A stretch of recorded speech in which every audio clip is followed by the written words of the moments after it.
Ya, alarobia fahatelopolo volana novambra 2024 de miarabantsika tompolasy tompovavy manaraka ty fandarina miara-manonja ity eto amin'ny MBS 5:10 amin'ny radio Mada 100.4 miarabany telo menada eny ambony eny amin'ny radio Mada Nomsa Robena Malala miarabany teknisiantsika ko ao ambadika ao de faly sy mbola ny namana rehetra ao ambadika ao i Jean-Claude sy Radany, Zobe Tately, Zobe Ralaya, ny mpanao gazety rehetra izay miparitaka manao ny fandrakofam-baovao tanterina amintsika rariva amin'ny fotoana fampahalalam-baovao ary ao anatin'ny vaovao isaky ny adiny ray eto amin'ny onjam-peo ny 5:10 miarabantsika rehetra tompolasy tompovavy ianao any ampitan-dranomasina isika eto an-toerana ihany koa tafaraka anatin'ny fandarantsika dia nandrefa ny teny fialantsiny noho ny antony adidy amanandraikitra namantsika rina arabe mananjara moa zany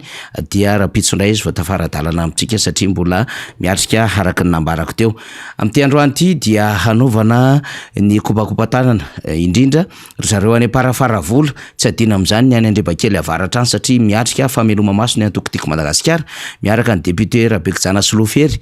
dia androany ariva zany ao amin'ny tanàna ny filohan'ny Komptima any Andrebakely avaratra izay commune hanatanterahana ity fameloma maso ity ny fotoanantsika rehetra ho an'izay mahare ny fandarana zany ho amin'ny fandaram-potoana de efa miandry any daholo ny ekipa rehetra zay no anaovako an'izay fanamafisana ny fameloma maso ny antokotiko Madagasikara izay marobe ny any amin'ny toerana rehetra any mihetsiketsika ny tanora tima kopakopatanana ny ao Fianarantsory Baksa Sertina ny ekipa rehetra tahakin'izany ny Antoliary Clovis izay tanora tiko Madagasikara avokoa zany rehetrarehetra izany ny any Tomasina Remax Rikati sy ireo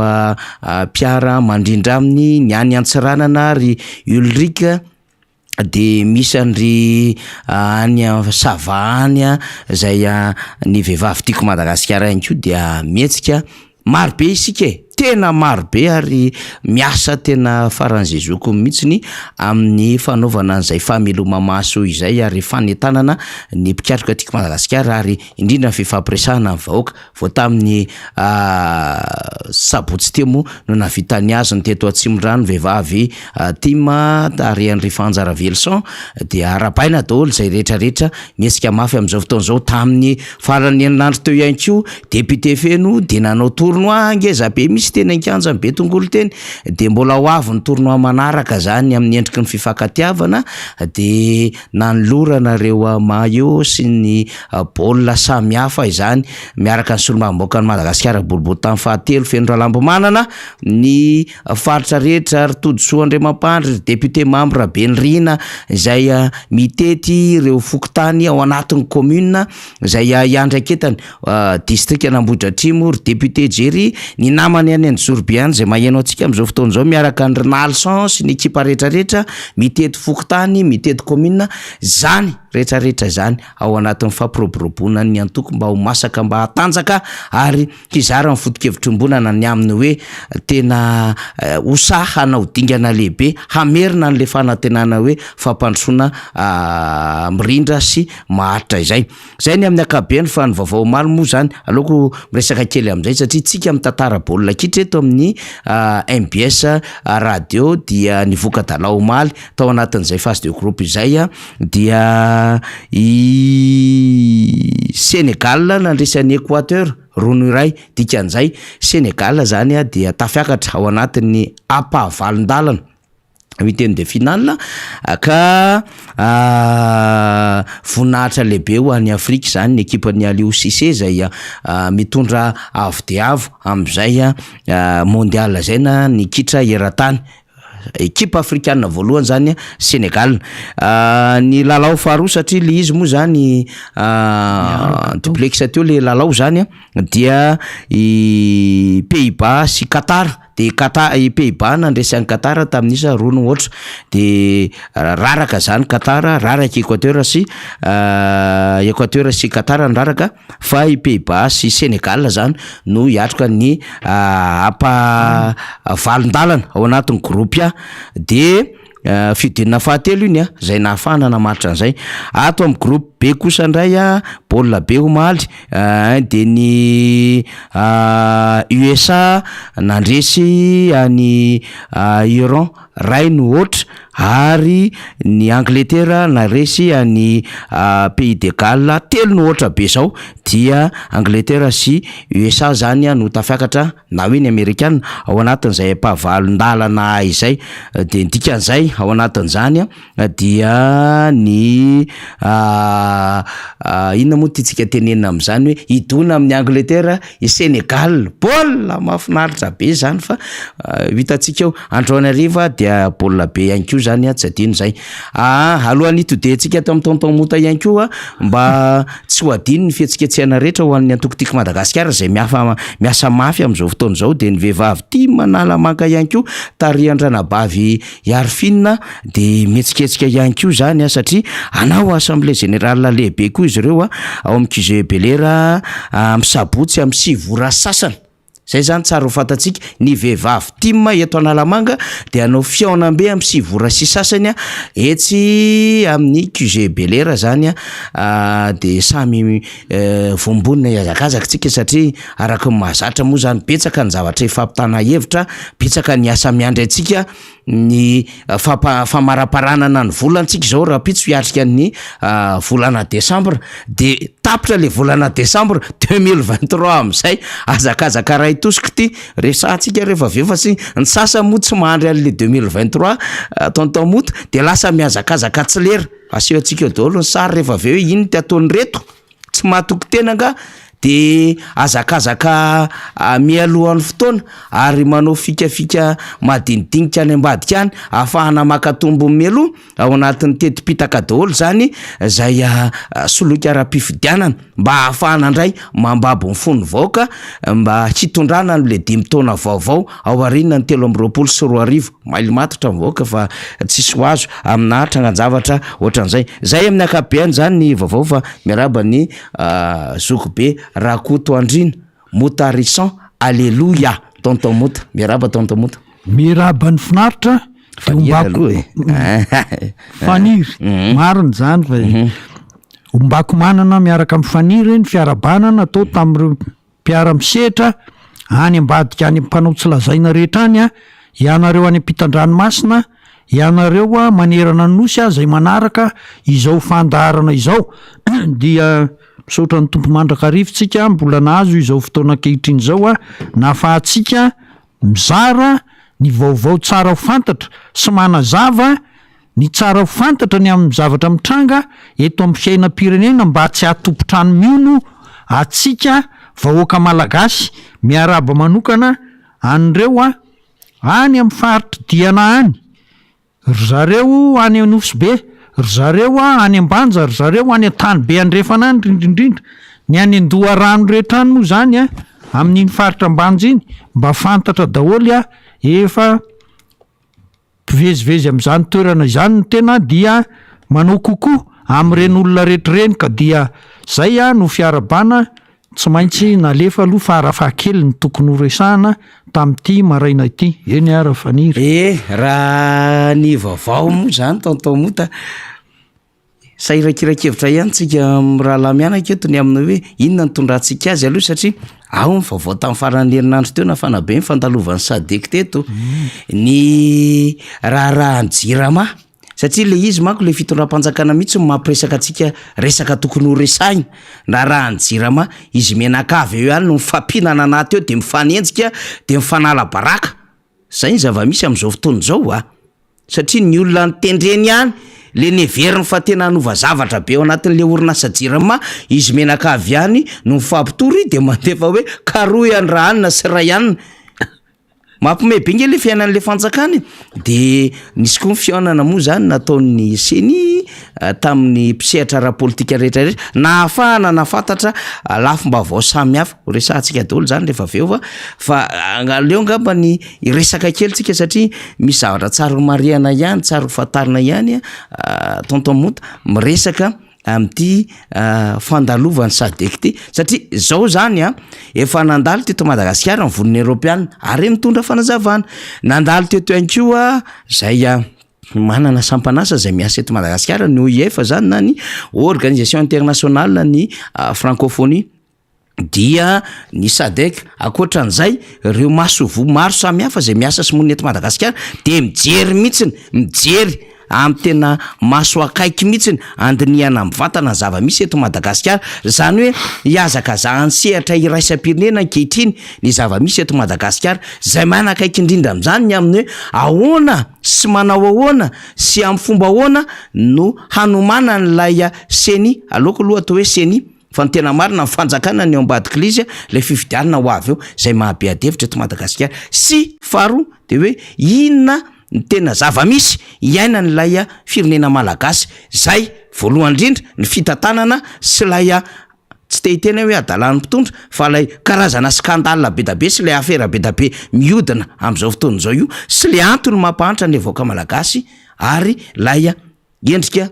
fikorotanana na ara-piaramonina na ara-ekonomika na ara-politika misy eto Madagasikara de mijery an'izany ny sehatra iraisam-pirenena am'izao fandalovan'izao aleo atombotsika amin'ny fandalovan'ny SADC lizy tontomota aloha satria nanaitra kely ihany ny hoe amina vanim-potoana ohatran'izao tonga tampoka indray ny SADC nahafantarantsika ny SADC moa zany dia nandritry ny vanim-potoana ny crise taorina ny 7 de nisy koa tam'ireny le groupe international de contact ny GIC maro be mihitsy izy fa ity indray moa zany ny SADC no tonga eto tontomota ndahoara dia zay tokoa no vaovao ary tena zava-dehibe eto amin'ity firenena malagasy ity fahatongavan'ny SADC eto SADC moa zany dia vondrona iraisam-pirenena dia mifaritra atsimon'ny Afrika zay misy an'ireo tany rehetra many akabiazan'izy ireo moa zany miteny anglisy ao ny Afrika Atsimo sy ny any ao koa Mozambika ao ny Luanda reny no miteny hoe portugais de ao Madagasikara sy ny Comore sy ny sisa zay io fa ny zavatra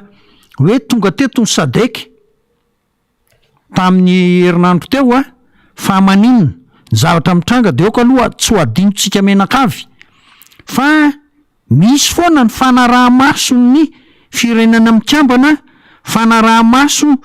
avy amin'ny sampana rehetra ny firenena mikambana tsy maintsy miakatra manao tatitra makany amin'ny ambaratonga mpitondrana isan-karazany ambaratonga andrafitra ao amin'ny firenena mikambana miakatra makany ambony any mampafantatra ny zavatra misy eto Madagasikara na ny raport'ny Banque mondiale sy ny FMI tsy maintsy mahazo tsy litsofina amin'ireny zareo izany rehetrarehetra zany mitambatra no nahatonga n'ity hoe SADC ty ny SADC zany de vondrom-paritra satria taloha tamin'ny taona 770 taty amin'ny 770 teto Afrika de zao ny OUA ihany na resaka na ny UA ozy ny anglisy de zay fa zao mizara vondrom-paritra no ny fitsinjarana asa eto amin'ny fifandraisany iraisam-pirenena de misy ny SADC misy ny CEDEAO misy ny ana fikambanan'ny pays de Grand Lac ka ny antsika ny mendraikiratsika Madagasikara zany dia fikambanana vondrona iraisam-pirenena ato amin'ny SADC ty fa naninona ary izy no tonga vokatra ireo tatitra isan-karazany dia satria malaina anandratsy ny olona rehetra dia mijery hoe anahoana ny zavatra hitranga eto Madagasikara amin'ny 3 fa tonga amin'ny fotoana fifidianana ny filoham-pirenena sy ireo mera mitranga eto amin'ity firenena ity ny zavatra nitranga teto Madagasikara mantsy ampatsahivina antsika menakavy aloha zany satria zay no mety mahasanganena antsika amin'le hoe SADC de ahoana koa fa ny SADC ohatrohatr'izao tamin'ny 7 tokoa raha tsaroantsika tonga teto ny SADC vokatra le fanonganam-panjakana tonga aloha de lazainy iny tsy azo elana fanonganam-panjakana ny resaka teo tonga ny SADC falo ny malagasy hoe mba misy olona hitarika an'ireto mpitondro reto tsy hanaonao foana sy ny etsetretsetra zany de nanaraka tsara an'izay ny vahoaka malagasy ary tena lazaina fa rehefa tonga tamin'ny voalohany le SADC de nanenjana ny mpitondro tamin'izany nanenjana ahoana moa zany fa zany angamba mety hoe ny fiteniko azy no hafahafa fa tena entitra de entitra mihitsy izy hoe fanonganam-panjakana zao mila amboarina tsara ny fomba fanaovana fa tsy mety zao tsy azo ekeny zao fifidianana ihany sy ny etsetreetsetra fala vahoaka malagasy saingy zao oka aloha azava amintsika rehetrarehetra eto fa naiteo ary ny finiavan'ny Sadek hoe anao encadrement moa zany ny zavatra nisy teto Madagasikara ary retour à l'ordre constitutionnel ihany koa zay ny tanjona fa zao tsy mipetrapetra-potsiny anefa ny olona hafa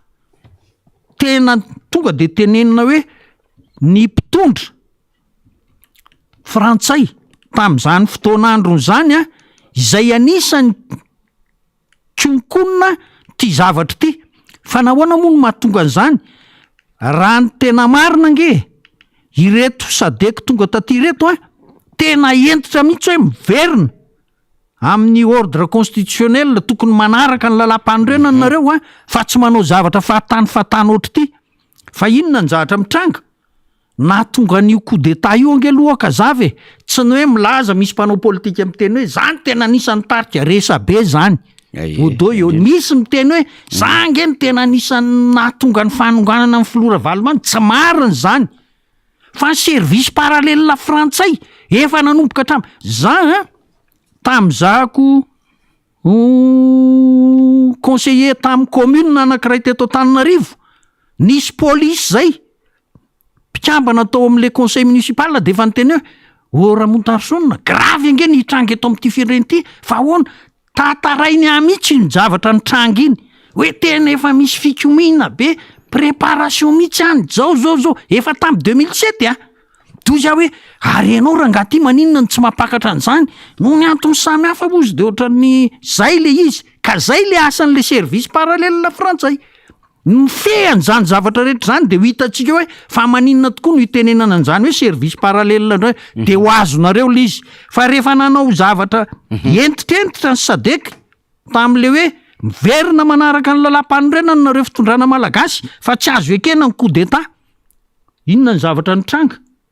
nisy zavatra natao teto amin'ny hotely anankiray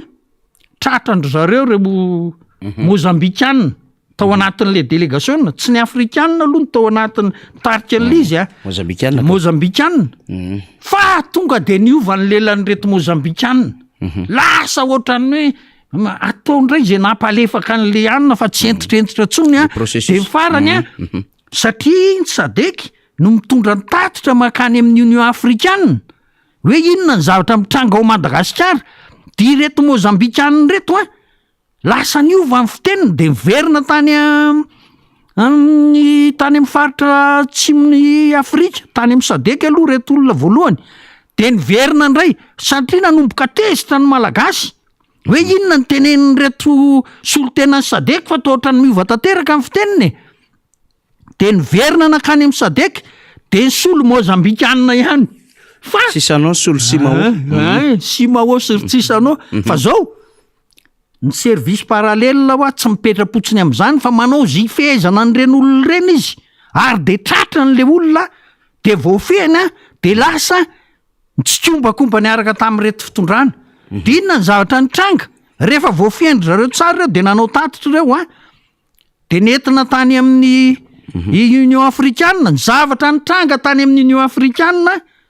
lasa adihevitra hoe coup d'état sa tsy coup d'état de lasa 5 taona le fanapakevitra teo ihany le zany natonga an'izany satria ny fanapakevitra tao amin'ny Union afrikanina lasa nanjavozavo hoe alolo ilamina kely fa mila fandaminana le firenena de zao zany efa asan'le service parallèle fa tsy asan'le hoe olona teto amin'ny atoko politika misy député miteny hoe za tena anisan'ny tarika fantatra angefa olona zato angeny teo amin'ny 13 mai tsisy dikany misy le conseil spécial hoe efa nitondra fanjakana hoe zany tena anisan'ny angadina nana sy vina hitany tsy marina zany miaiky manao miakolopana napototra nandroba fa tsy nisy marina zany zavatra zany fa tsy misy mahafeny Union afrikanina zany reny olona reny fa tany angeny tena fototra na tonga an'io hoe coup d'état io de lasa ohatran'ny tsy coup d'état tsony ny tenenana azy de lasa navela nitondra teo izy efa taona 5 taona fa raha ny marina tokony heritaona iny de efa miverina amin'ny ordre constitutionnel fa tratrandry zareo reto mozambikaniny reto tamin'ny fomba tsy de filaza loatra kariary angamba dia namboariny reto ny tatitra ka misy telo mihitsy izy hoa Sisanoa, Simao, Salomao zay tadidiko tsara ka de tonga eto zao ny Sadek tontomota zay aloha zany tena aleo iverenantsika zay adevitra hoe tonga eto izy mandamindamindravatra indray mitsirotsiron-javatra mijerijery zavatra mihainohaino manao consultation politique et seroa inona ny antom-patongavana sintsisy zany zao no tonkony no tsara ho fantatry mivoaka malagasy ary ampamailo atsika ao anatin'izao raharaha zao satria tsy mandendeha foana amin'ny politika tsy misy ny azara fa tsy maintsy misy fifampiresahana sy fandaminana any ambony rehetrarehetra any any amin'ny sfera rehetrarehetra any zay vao tonga ety amin'ny communication izay hitantsika ka izay indrindra zao tonga ny Sadek fa raha maninona moa no miteny hoe any de le mpitondra frantsay satria zao nge na tonga an'le frantsay tsy de nahazoazo ny fitondrana ny filora valomanana fata-bahoaka nge zany fa maro tsy hoe niady hevitra be teo anoloan'ny filoham-pirenena afrikanina filoha Sarkozy sy ny filora valomanana amin'ny hoe atao tia Madagasikara ny anina fivoriam-ben'ny somen'ny francophonie de tsy nanaiky nga Sarkozy no ny antony anazy manokana fa rehefa natao le ady hevitra sy ny etsetra de nanoana ny président Ravalomanana ny prime ministre canadiana de raikitra hoe eto Madagasikara le izy no atao tsy de nahazaka an'izany loatra raha nitotra ny filoha frantsay fantatra tamin'izany fotoan'izany tsy mahazaka an'izany izy hoe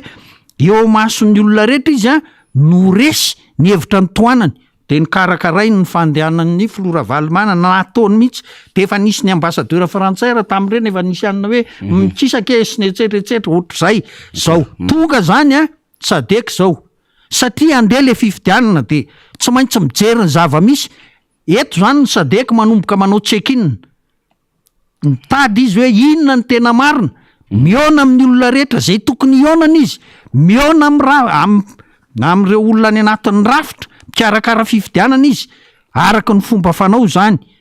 mijery hoe inona no heverinareo fa tsy mety inona de zay ka zao tamy 2009 tamy 7 Sadek mbola tsy nanana an'le traikefa tsy mbola nafantatra hoe misy firenena hafa nge miezaka andravany ty asa ataon'ny Sadek ty fa ny Sadek de nandao hoe zao ny lalàna zao ny tokony ho izy fenitiraisam-pirenena miverina amin'ny ara-dalàna foana de niezaka an'izay fa tsy nieritreritra ny Sadek no le voaingana nge ny organisation régionale tamin'ireny teo amin'ny resaky ny fisehatry ny ONU no nanana n'ireny fahefany ireny de tsy nanaraka loatra an'izay zavatra zay fa rehefa nitranga le izy taty arina hoe niova le fomba fijery sy ny anina de namboamboarina de lasa afaka tsy nandeha araka ny ordre constitutionnel fa de nandeha fanomanana an'le mpanonga-panjakana hiatrika fifidianana zay nge le izy de farany tonga any amin'le hoe nini satria na ireto mpitondra fanjakana mpitondra tetezamita mpanonga-panjakana ara natsapa hoe tsy aresy mihitsy izy raha atao le fifidianana zay nge mivalin'le anina de namboarina hoe atao nini de lasa ohatr'izay ka inona ny zatra mitranga zao zao zany ny Sadek efa somary manana traikefa ary efa mitandrina de zao mahafantatra izy miaino izy inona ny zava-misy mijery ny seny izy mijery ny ACC izy niona tamin'ny RMD izy tsy maintsy miona amin'ny RD koa moa izy miona amin'ny olona rehetra izy am'izay leader d'opinion mpitarika eto amin'ity firenena ity ionany avokoa zany olona rehetra zany de eto ary tsika de miteny hoe de ahoana zany le firenena mihevitra hoe izy ny tena mifeha Madagasikara de manao zay tiany atao tsy mipetrapetra-potsiny ny firenena ohatran'ireny tsarotsika tsara fa nanomboka tany amin'ny volana février mars rehefa tonga ny Union Européenne tonga de lazaina foana tonga ny Union Européenne hoe mba hanao anampy amin'ny Madagasikara ny amin'ny sehatra ohatr'izao sy ohatr'izao dia ny firenena mandeha ao misolo tena ny Union Européenne amin'izany de Espagne, Italia ary Belzika tsy ao anatin'ny Frantsa tsy ao Allemagne zay foana ny mandeha de hoe mandeha rery rehefa avy eo a ny délégationna frantsay hoe anampy malagasy a amin'ny resaka fanamboarana ny rafi-pitsarana mba hatongavana amin'ny état de droit. Tena heverina aloha fa tena hoe tena mba nieza tokoa izy anao an'izay. Tena ndokadoka an'le ministry ny fitsarana izy de efa hitany anareo tia ny fitaovana sy ny etsetra vonina nampy anareo a fitondram-panjakana frantsay tapa-bolana après le olona nalana fa corruption. Zay ny zavatra nitrangy zany a fa tsy hoe noho tsy fitiavana zavatra nitrangy zany niverina indray le izy a mbola niverina nandeha rery indray zareo fitondrana frantsay a de mbola niona tamin'ny ministry ny fitsarana hatramin'ity ny androany tsy misy ny état de droit. Zay aloha zany zavatra nitrangy zany ka ny tian'olona zay na hoe inona indray zany zavatra mitranga ankehitriny de ty a meko anareo fotsiny ty raha nanaraka ny vaovao a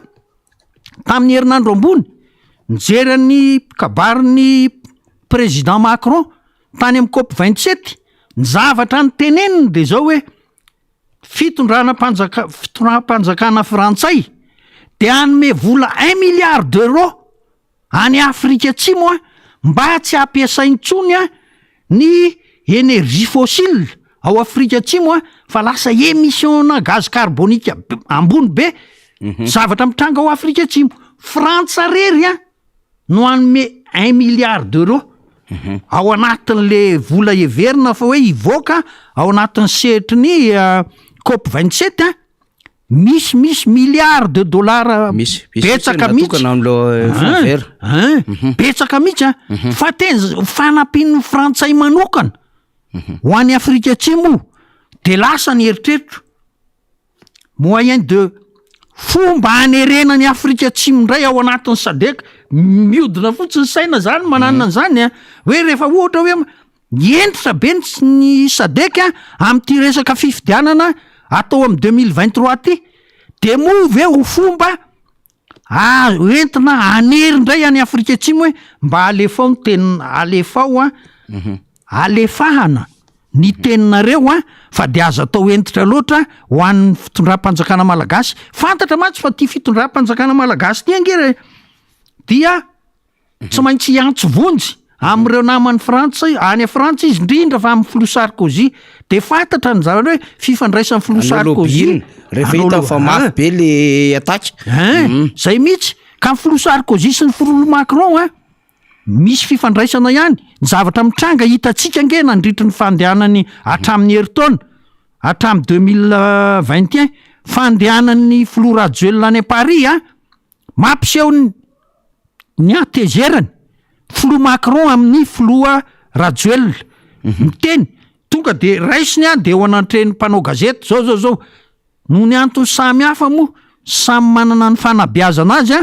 de tonga de miteny koa le filoham-pirenena malagasy tsika nke olona ohatrany hoe miaraka amin'ny lalao hoe mitovy taona tsika mitovy génération fa aza mananana ny ohatrohatry zany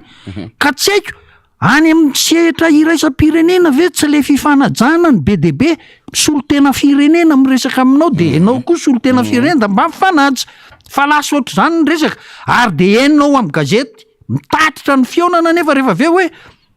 tena nataon'ny filoham-pirenena frantsay a nazava tamin'ny Flou Rajuel ny zavatra tsy miady atao nireo cadreny mihitsy verina indray faharoa tamin'ity taona ity mbola ohatr'izay ka ny zavatra eto zany apetrakitsika am'izay le izy hoe eo le 1 milliard d'euros annonce natao teo masony zao tontolo zao zay a ho an'ny Afrika Atsimo fa tsy ho an'ny SADC de ahoana raha fipetraka ty raharaha ty ka mahakasika amin'ny Madagasikara de zao zany a zay ny tena mba teneniny eto ry namana faniry hoe efa manana traikefa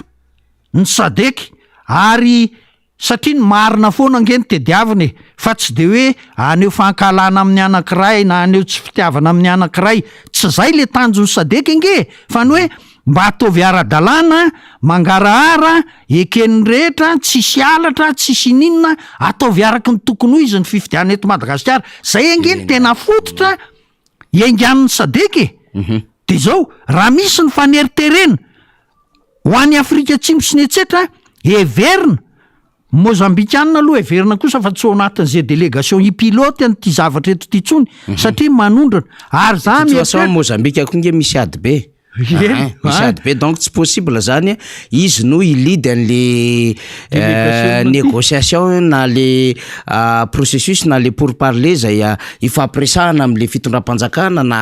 zay mety hoe ataontsika hoe négociation mihitsy satria mitady an'izay izy na le observation ny zavatra ho amin'ny ara manahira anazy tonton Mota maraparanantsika an'izay te hiditra zavatra hafa manko ka ny zavatra tiana ho atao zany de zao hoe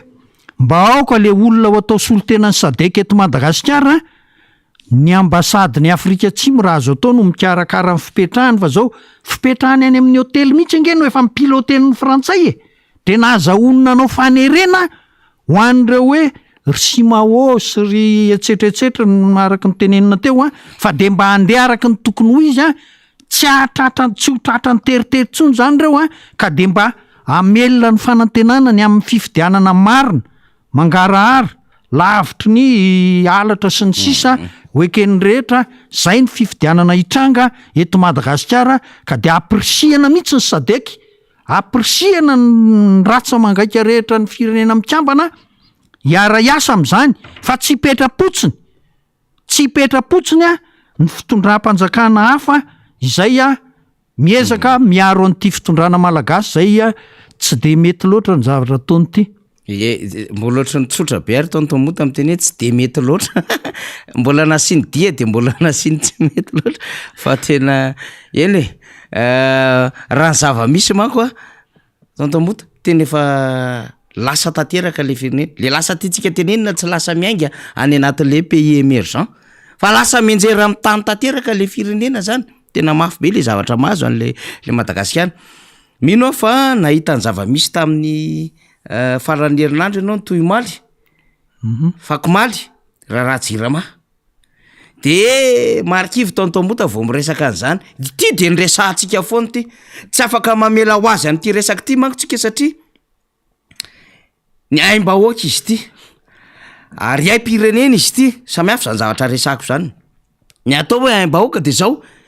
miankina am'le Jirama ny fiainan'le vahoaka amin'ny alalan'le fisian'le herinaratra ka ahafahan'le vahoaka mianatra mitsabo tena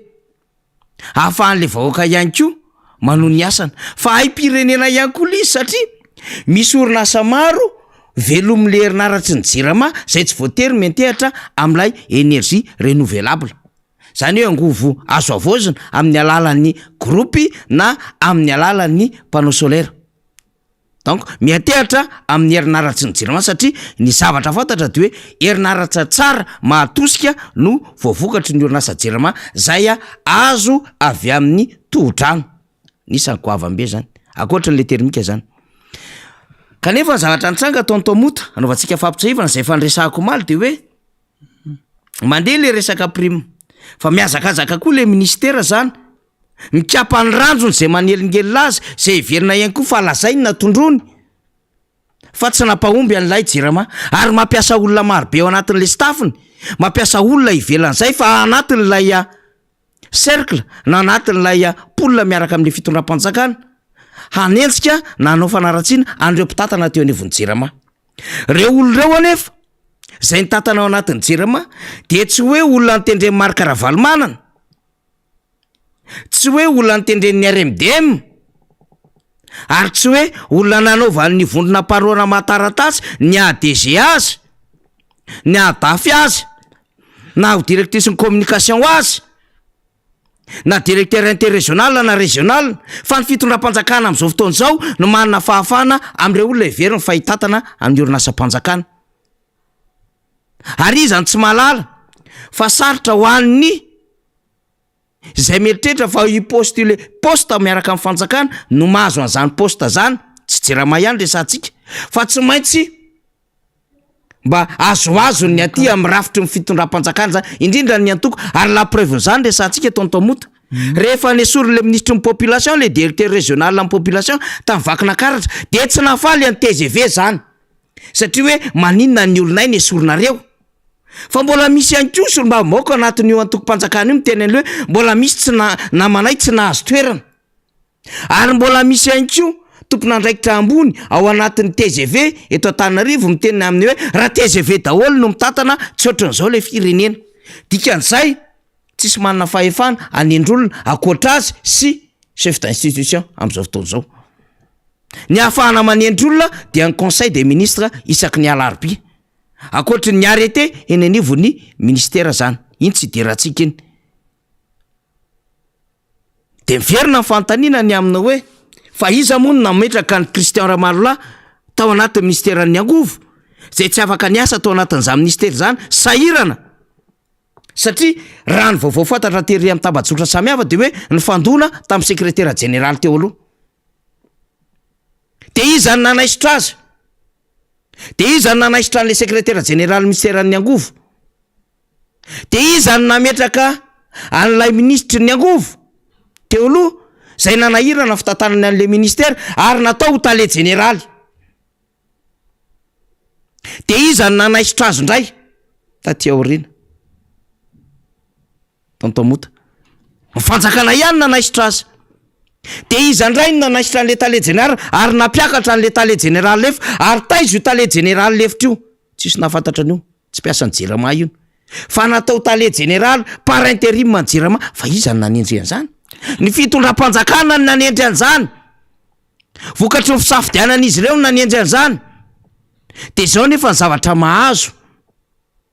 Ny fanjakana ndray no mandefa sary manosika le raharaha na tiana na sy tiana amin'ny alalan'ny ministère. Zay manao évaluation sy miady an'ireo mpitantana teo aloha ary tsy mitovy fomba fijery amin'ny syndicaliste amin'ny Jirama amin'ny alalan'le ministère hoy. De hitantsika io ny vaovao tale roa teo aloha ary ny tale général Vonjimaika ankehitriny karohana mafy. De namoahany teo Nevompaka dito fampisamborona zany hoe mandat d'arrêt. De ampiny an'ity le izy am'izao sary zao. Io Jirama ireo tale telo karohina. Esoriko zany le vehivavy eo ampovoany satria mety fahefan'ilay tale général teo aloha no nanendry azy ho tale kabinetra. Fa iza nanendry an'le tale général teo aloha hoe? Iza nanendry an'le tale général Vonjimaika ankehitriny zay mbola tsy voasolo hoe? De ity dépêche informative ataratra amin'ny mamoaka an'ilay vaovao. Ary miteny an'le hoe tale telo karohina. De kakitsika tontomota. Fanjakana any ety pazo ny fanjakana ty dépêche informative ataratra ary voaingana nisy ny esorina tao tamin'ny conseil des ministres ary nametrahana mpitantana vaovao. De hoy isika hoe nametraka olona raha ohatra zany reto nanodikodi-mbolam-panjakana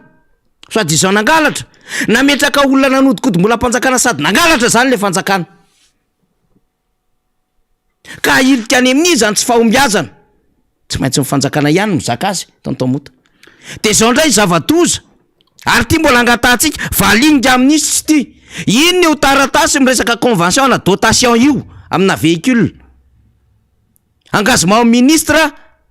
sy ny Jirama. Izao no nambara Ngara Tsetsan.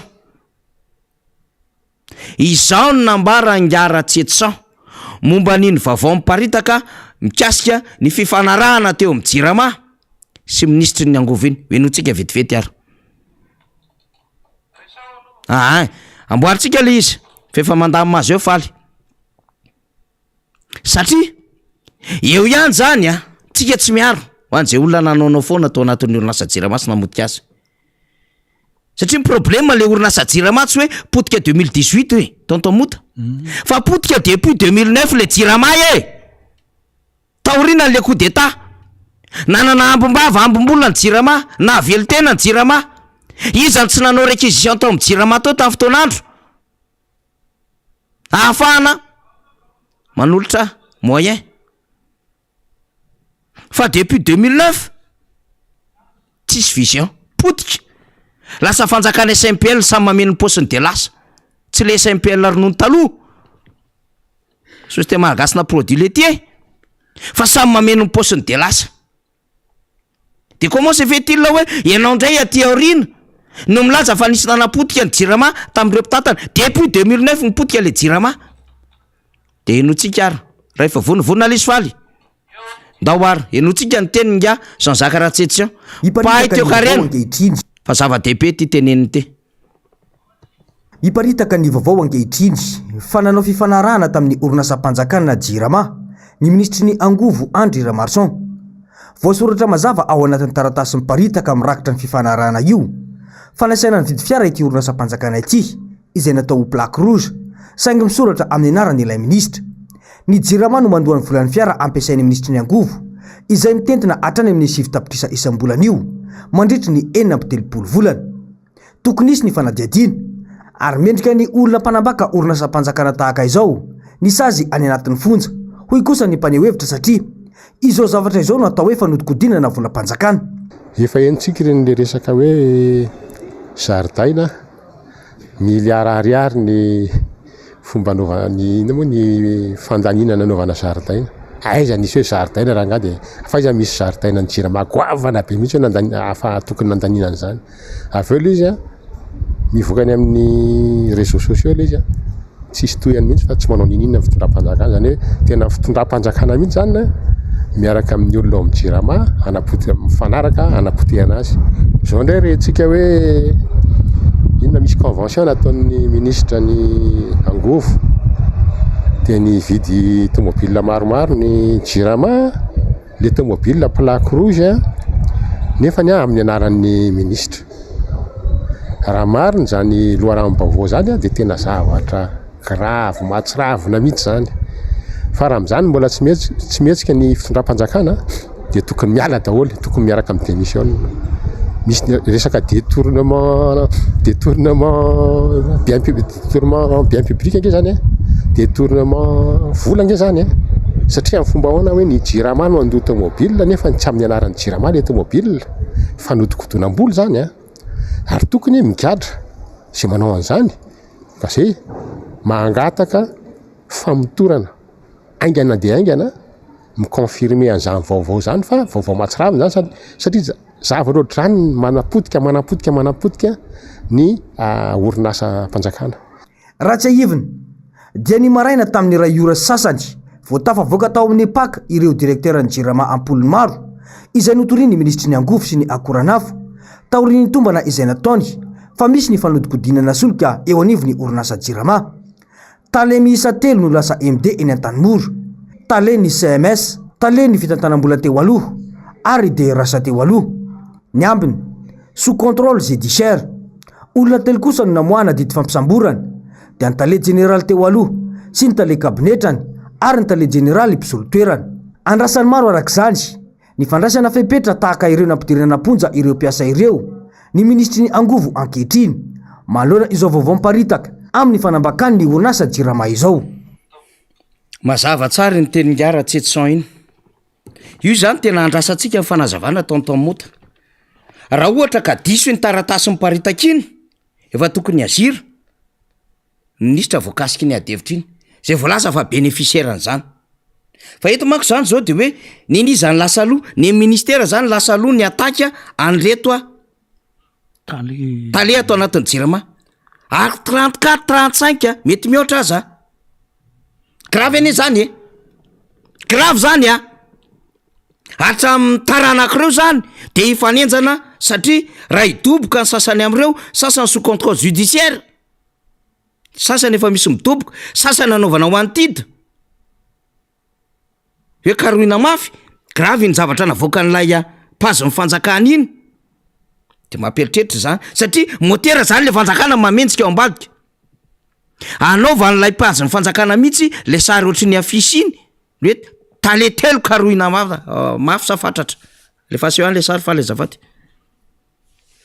Tsy le olona nytitsika nanana an'ity fa le zavatra nataon'le pejy zany le hoe le pejy mifanjakana mihitsy no manosika an'le vaovao ary dia aparitaka le olona zay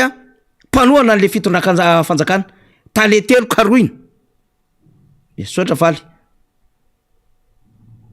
Kanefa misy raharay etsy ankilany amin'le mahavoatontonona le ministra. Donc le ministra koa tsy afabela satria azontsika antoka mihitsy ty tonton mota fa tsy mivoakavoaka ho azy ny dossier raha tsy misy olona nanana ny dossier iny ka namoaka an'le dossier koa hoetrika contre-attaque. mazava nge ny ambara ery ambony e izany dénommé Jirama izany bénéficiaire ministre mazava be de resahany eto ambany lay hoe article 1 sy ny article 2 ny am'lay objet sy modalité ana dotation satria io no mibatan'le izy amin'ny ankapobeny de misy engagement ao miaraka am'izay misaotra betsaka faly ajanony eo ihany tena grave ty zava-misy ty ary iny ny tenin'ny Jean-Jacques Ratsetson iny manamarin-javatra Jirama no asaina mividy zavatra tsy an'ny Jirama ary eo le izy rehefa aveo tsy mijanona ho an'ny Jirama de tsy gaga zany raha ohatra ka misy raha mariny ty taratasy ty ka raha misy olona manohana an'le ministra ny ambadika any de zao mety manahirana azy le 36 mois io satria raha afakeo izy le convention ihany miresaka rehefa aveo izy indray ny lasa mandoa an'le izy rehefa aveo am'le 9 millions d'ariary donc manana intérêt hijanonana 36 mois eo am'lay poste an'lay maha-ministre azy le ministre zay mihitsy pour gagner du temps mba hafana ihany ko manefa aty anivony Jirama ity hoa tena critique be ty situation ty grave be ty situation ty fa tsisy miteny ny tompona ndraiky mpanjakana am'izao fotoana zao fa naninona ny enjehana ministra Ravokatra zay mbola anaty fanjakanao am'izao fotoana zao tamin'ny affaire 73 kilos tamin'ny affaire volamena nanjavona anniversaire 500 millions ministra Roulette ministra iny ty impérieux ty le cas impérieux ministre ny transport maro be fa ty Jirama gaitra ty zany mampongatra zavatra maro ary raha ny firenena mandroso io iny tenen'ny Ratsetson iny amin'ny hoe tena fanodikodonam-bola mpanjakana zany satria tsy au profit an'le Jirama le izy fa le ministre no manary roatra an'izy de tsy mbola mahita olona maneho hevitra ianao zao en principe izy raha mivoaka iny le dossier zay moa nandrasantsika zay de mety misy hitondra ny hevitra hoe tsy marina iny raha marina iny raha tsy marina iny eto ary ny zavatra tokony tsy mahamarina an'iny zay ngeny tadiavintsika e raha ohatra iny ka marina inona zany ny tokony atao fa na tiana aloha na tsy tiana kafo iazo amin'ny Jirama io zavatra mikorotana tanterako anatin'ny orinasa Jirama io de tokony farafahakeliny rehefa tsy hanala tena le ministra de mampisaoty azy sy ny ekipany ao anatin'izany departementa zany am'izay olona zay nanendry azy satria tsy voafehany zany le ministera tsy manana kotsinina am'izany izy tsy manana ny leadership an'izany izy hitondra ministera tsy gabariany zany satria mavesatra zany le departementa de za le ministera manahirana azy le resaka pétrole sy le compagnie fa manahirana azy koa le resaka Jirama satria ao anatin'ny departementa misy azy le angovo fa manahirana azy koa migerer le délestage le foyer de tension samihafa isaky ny commune de inona mbola hitazomana azy inona apetratsika amin'ny fanontaniana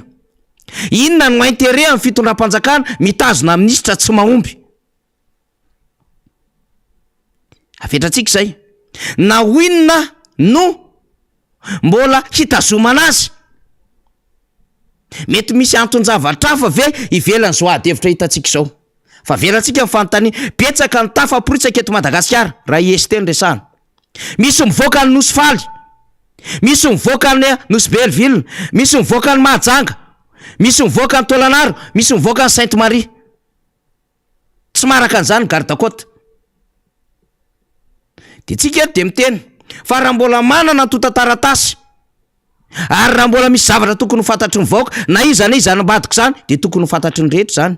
tonton Mota mikasika ny orinasa Jirama io mikasika any orinasa Jirama io tonton Mota le orinasa Jirama ngery faniry tena tsy nandeha am'izay loany nefa hatramin'izay e inona moa no tokony raha ny fijeriko azy ny zavatra mipetraka eo amin'ny Jirama nge ny équation de zao hoe mitombo ny puissance omeny ho an'ny olona rehetra atao zay atongavana am'izay fa tsy zay ny zavatra mitranga fa ny teo ihany ny teo de miena ny vola mivoaka nefa mitombo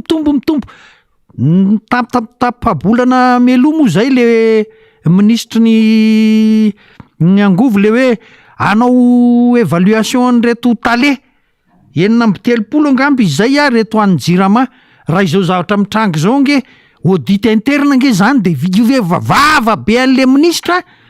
nohatrany hoe de tena anova zavatra be zatra audit ay alatra fanodikodinam-bola sy ny zavatra maro ohatrohatry zany no zavatra mitranga ato amin'ny Jirama nataon'reto tale mety tsy mbola ireo fotsiny ary fa ny zavatra mitranga nge ao anatina système mantsy le Jirama ao anaty système de zao misy olona manao mifampiaro ka raha vao tratra ny maillon faible de mikorotana le système ray manontolo fa ny zavatra tena fototra ny ingaly le ministre mantsy zao tsy io ministre ny angovo irery ihany fa ministre ny gouvernementa ray manontolo de zao hoe ohatrany manao carriérisme fotsiny izy politika hoe zay janonana eto elaela no atao fa eto mba manambomboatra sy ny manomana no avy tsy ateza akory zany fa mba manomana ny zavatra ohatrohatry zao de mba manatitra écolage kely ihany maketsy makeroa de mba mahazo finanana kely eto ohatra zay ny zavatra mitrangy eto amin'ity mpitondra fanjakana ray manontolo ty ary ty any Jirama ty de mazava be io le resaka tomobile zao tomobile amina milliard 1,500,000,000 angamby izay 1,600,000,000 no vidina ho anao amin'ny volany Jirama ahoana no aneken'ny ministre ny finance zany vola mpanjakana nge zany Jirama raha subventionné de ahoana moa zany le ministre ny finance izy nge ny tokony mitory voalohany aniny zavatra ny voaka iny de zao de ho hitatsika eo sa le tsy kombakomba hoe ao anatin'le polina ve le ministre ny finance mato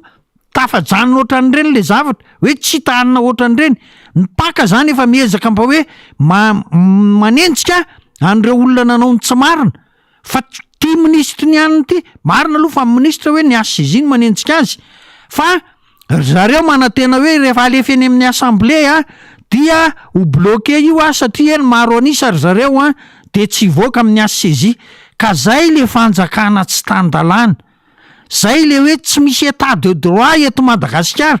fa tokony tsisy an'izany hoe miverina any amin'ny assemblée zany ange ny chambre d'accusation fa tokony hoe rehefa ataon'ny enquête sy ny etsetra de tompona ndraiky zoan'le olona miaro tena fa tsy tokony hoe aherana indray ny député hoe ho ampangaina ve ty satria tsy mandeha am'jelony ange zany ny zatra nataony reto olona reto de mitazana amin'ny ministre ny finance mamoaka volany ao amin'ny resaka trésor sy ny sisa zavatra nefa tsy mandeha am'jelony ka zao tena hoe vasale mihitsy moa ty zany de tsy gagitsika raha ohatra ka hoe Jirama na mena fanampim-bola indray any amin'ny 200 milliards ariary ohatrohatro zany ny voan'lizy le fanampiana fa de zao misy manovo mamily any amin'ny posiny le zavatra alefa any amin'ny Jirama misy maka endrika an'lizy amin'ny angovo misy am'le fividianana fiara fividianana fitaovana vao fiara raha no hitatsika nge fa ny hoe micro ordinateur sy ny sisa matsiravina be ny zavatra mitranga eo ny zavatra nitranga taorianany 2009 moa de zany fa iny ngade Rasidy no nisamborony de nigadrainy fa tsy inreriny tokony ho andeha rehefa tena ho atao tokoa fa manomboka amin'io ministre ny angovo zay tsy ara-dalàna marina nge ny tenin'ny dida teo zay moa fiatsoko azy iny hoe raha tsy etsona marina ny tenin'iny hoe fanodikodina mbola mpanjakana mazava zao ka tsy fantatro inona ny samy finina inona mipaka tsy haiko le samy finina atao tsy hitakory zay zavatra ataony reny efa taratasy mivoaka reny fa nganao mila hoe anina formalisena hoe atao araky ny tokony ho izy ny fitondrana ny taratasy eo aminao zay anao vao hetsika zavatra efa mivoaka hita bahoaka reny ve de mbola tsy hetsika ihany le samy finina hoe hitondra ny raharaha ho any amin'ny ACJ de hita eo hoe ho tohanany ho sakanany député indray ve io fiampangana ho atao an'ny ministre ny an'io fa zao nge ty zany de efa hoe calme avant la tempête ozy ny fitenenana fa efa manomboka isavoritaka reto olona reto a sady manakaiky a fifidianana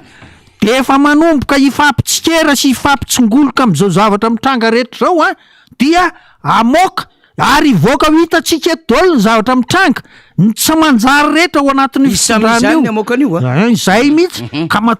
ifampinana anaty ao ifampinana anaty ao matonga ny taratra mamoaka zao efa misy baiko mihitsy avany hoe akala zao io de ireto nefa ifampiaro izy satria tsy mandeha irery reo olona ireo a de ifanenjan'ireo olona ireo a de zay zany le izy a zay le an'ny fa zao ty zavatra mitranga ao am'jirama ty a raha jerentsika ny sehatra hafa oka fotsiny raha ny travaux publics zavatra mitranga de oka fotsiny lasa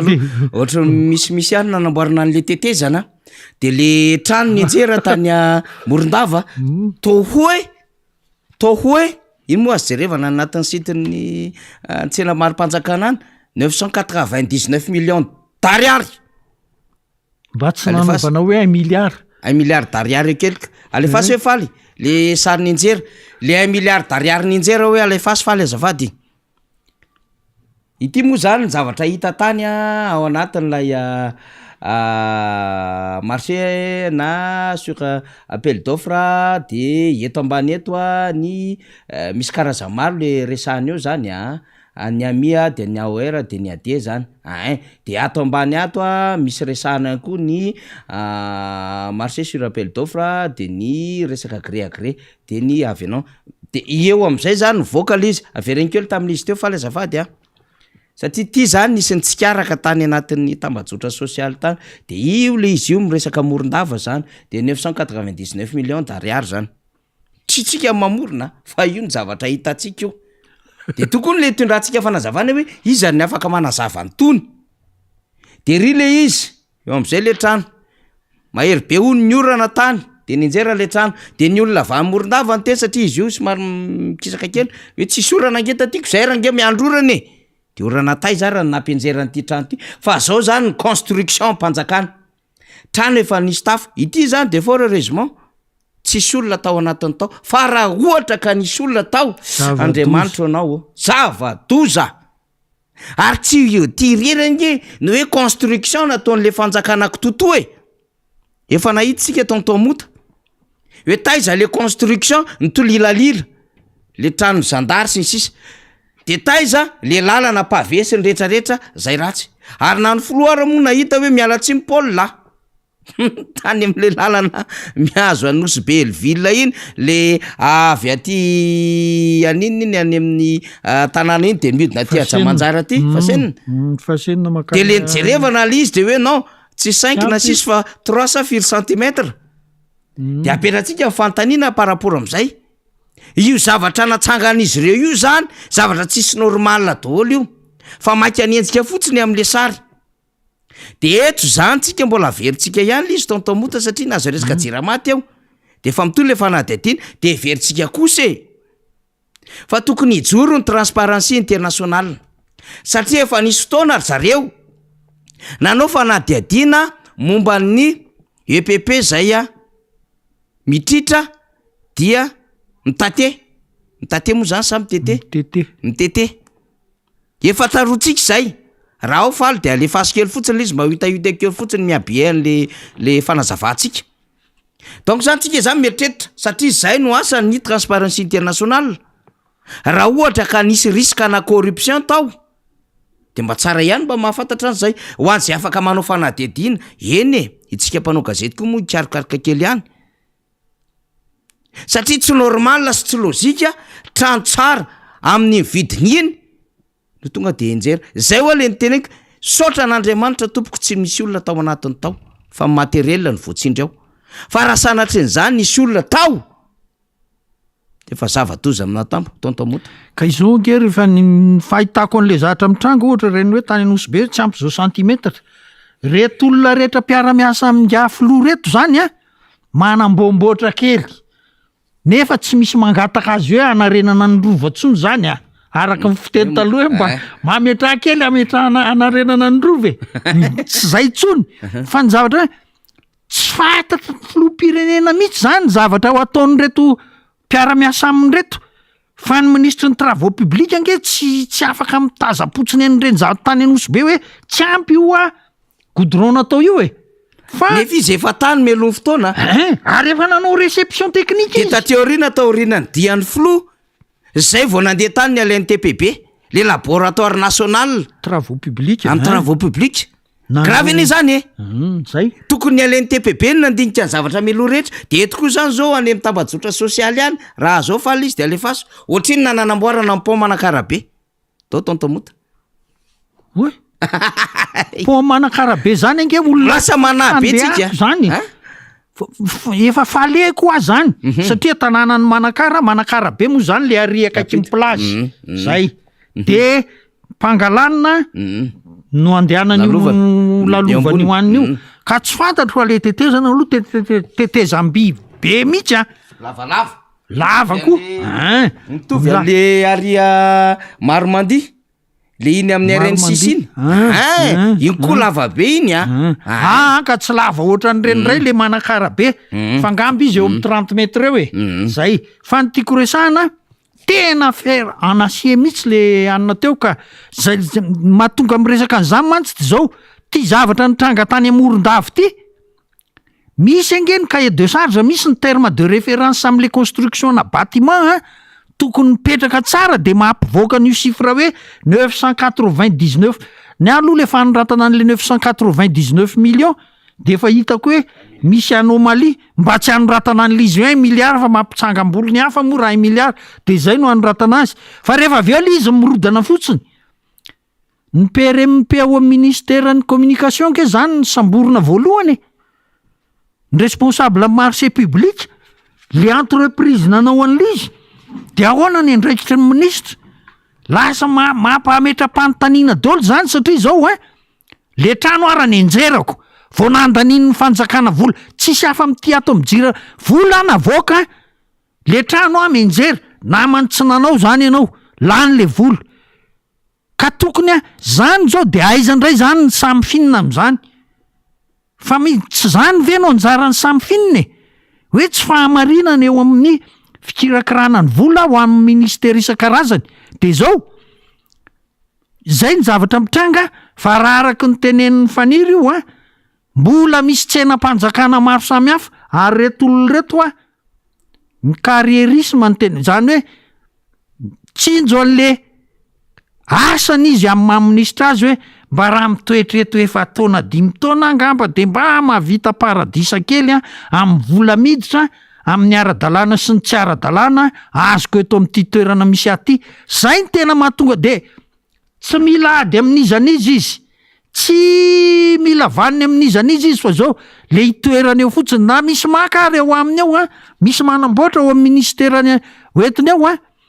rehefa mba manatitra kely any aminy ohatr'izay mipôzipôzin'ireo olona ireo marina aloha fa mety misy ministra ao tena hoe mijoro mazava hoe tia no asa iandraketako de zao fa miteny mantsy faniry teo hoe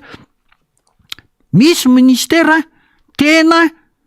miezaka manao marina de io za hoe mba manontany tena hoe iza misy tokoa ve zany ao anatin'ny fitoram-panjakana io raha ny tokony ho izy mantsy de tokony misy zany ary tokony ho maro zany ao anaty gouvernemanta fa tsy hoe ministera anankiroa amin'ny 30 no manao marina dia zay no mahatonga an'le fanontaniana ohatr'izao fa zao rehefa mijery ny zavatra misy eto amin'ity fiainam-pireneny ty ianao ny ministry ny finance zany tazapotsiny am'le zavatra tsy manjarinjary tranga eo am'le departemanta isan-karazany tsy taty amin'ny jirama ihany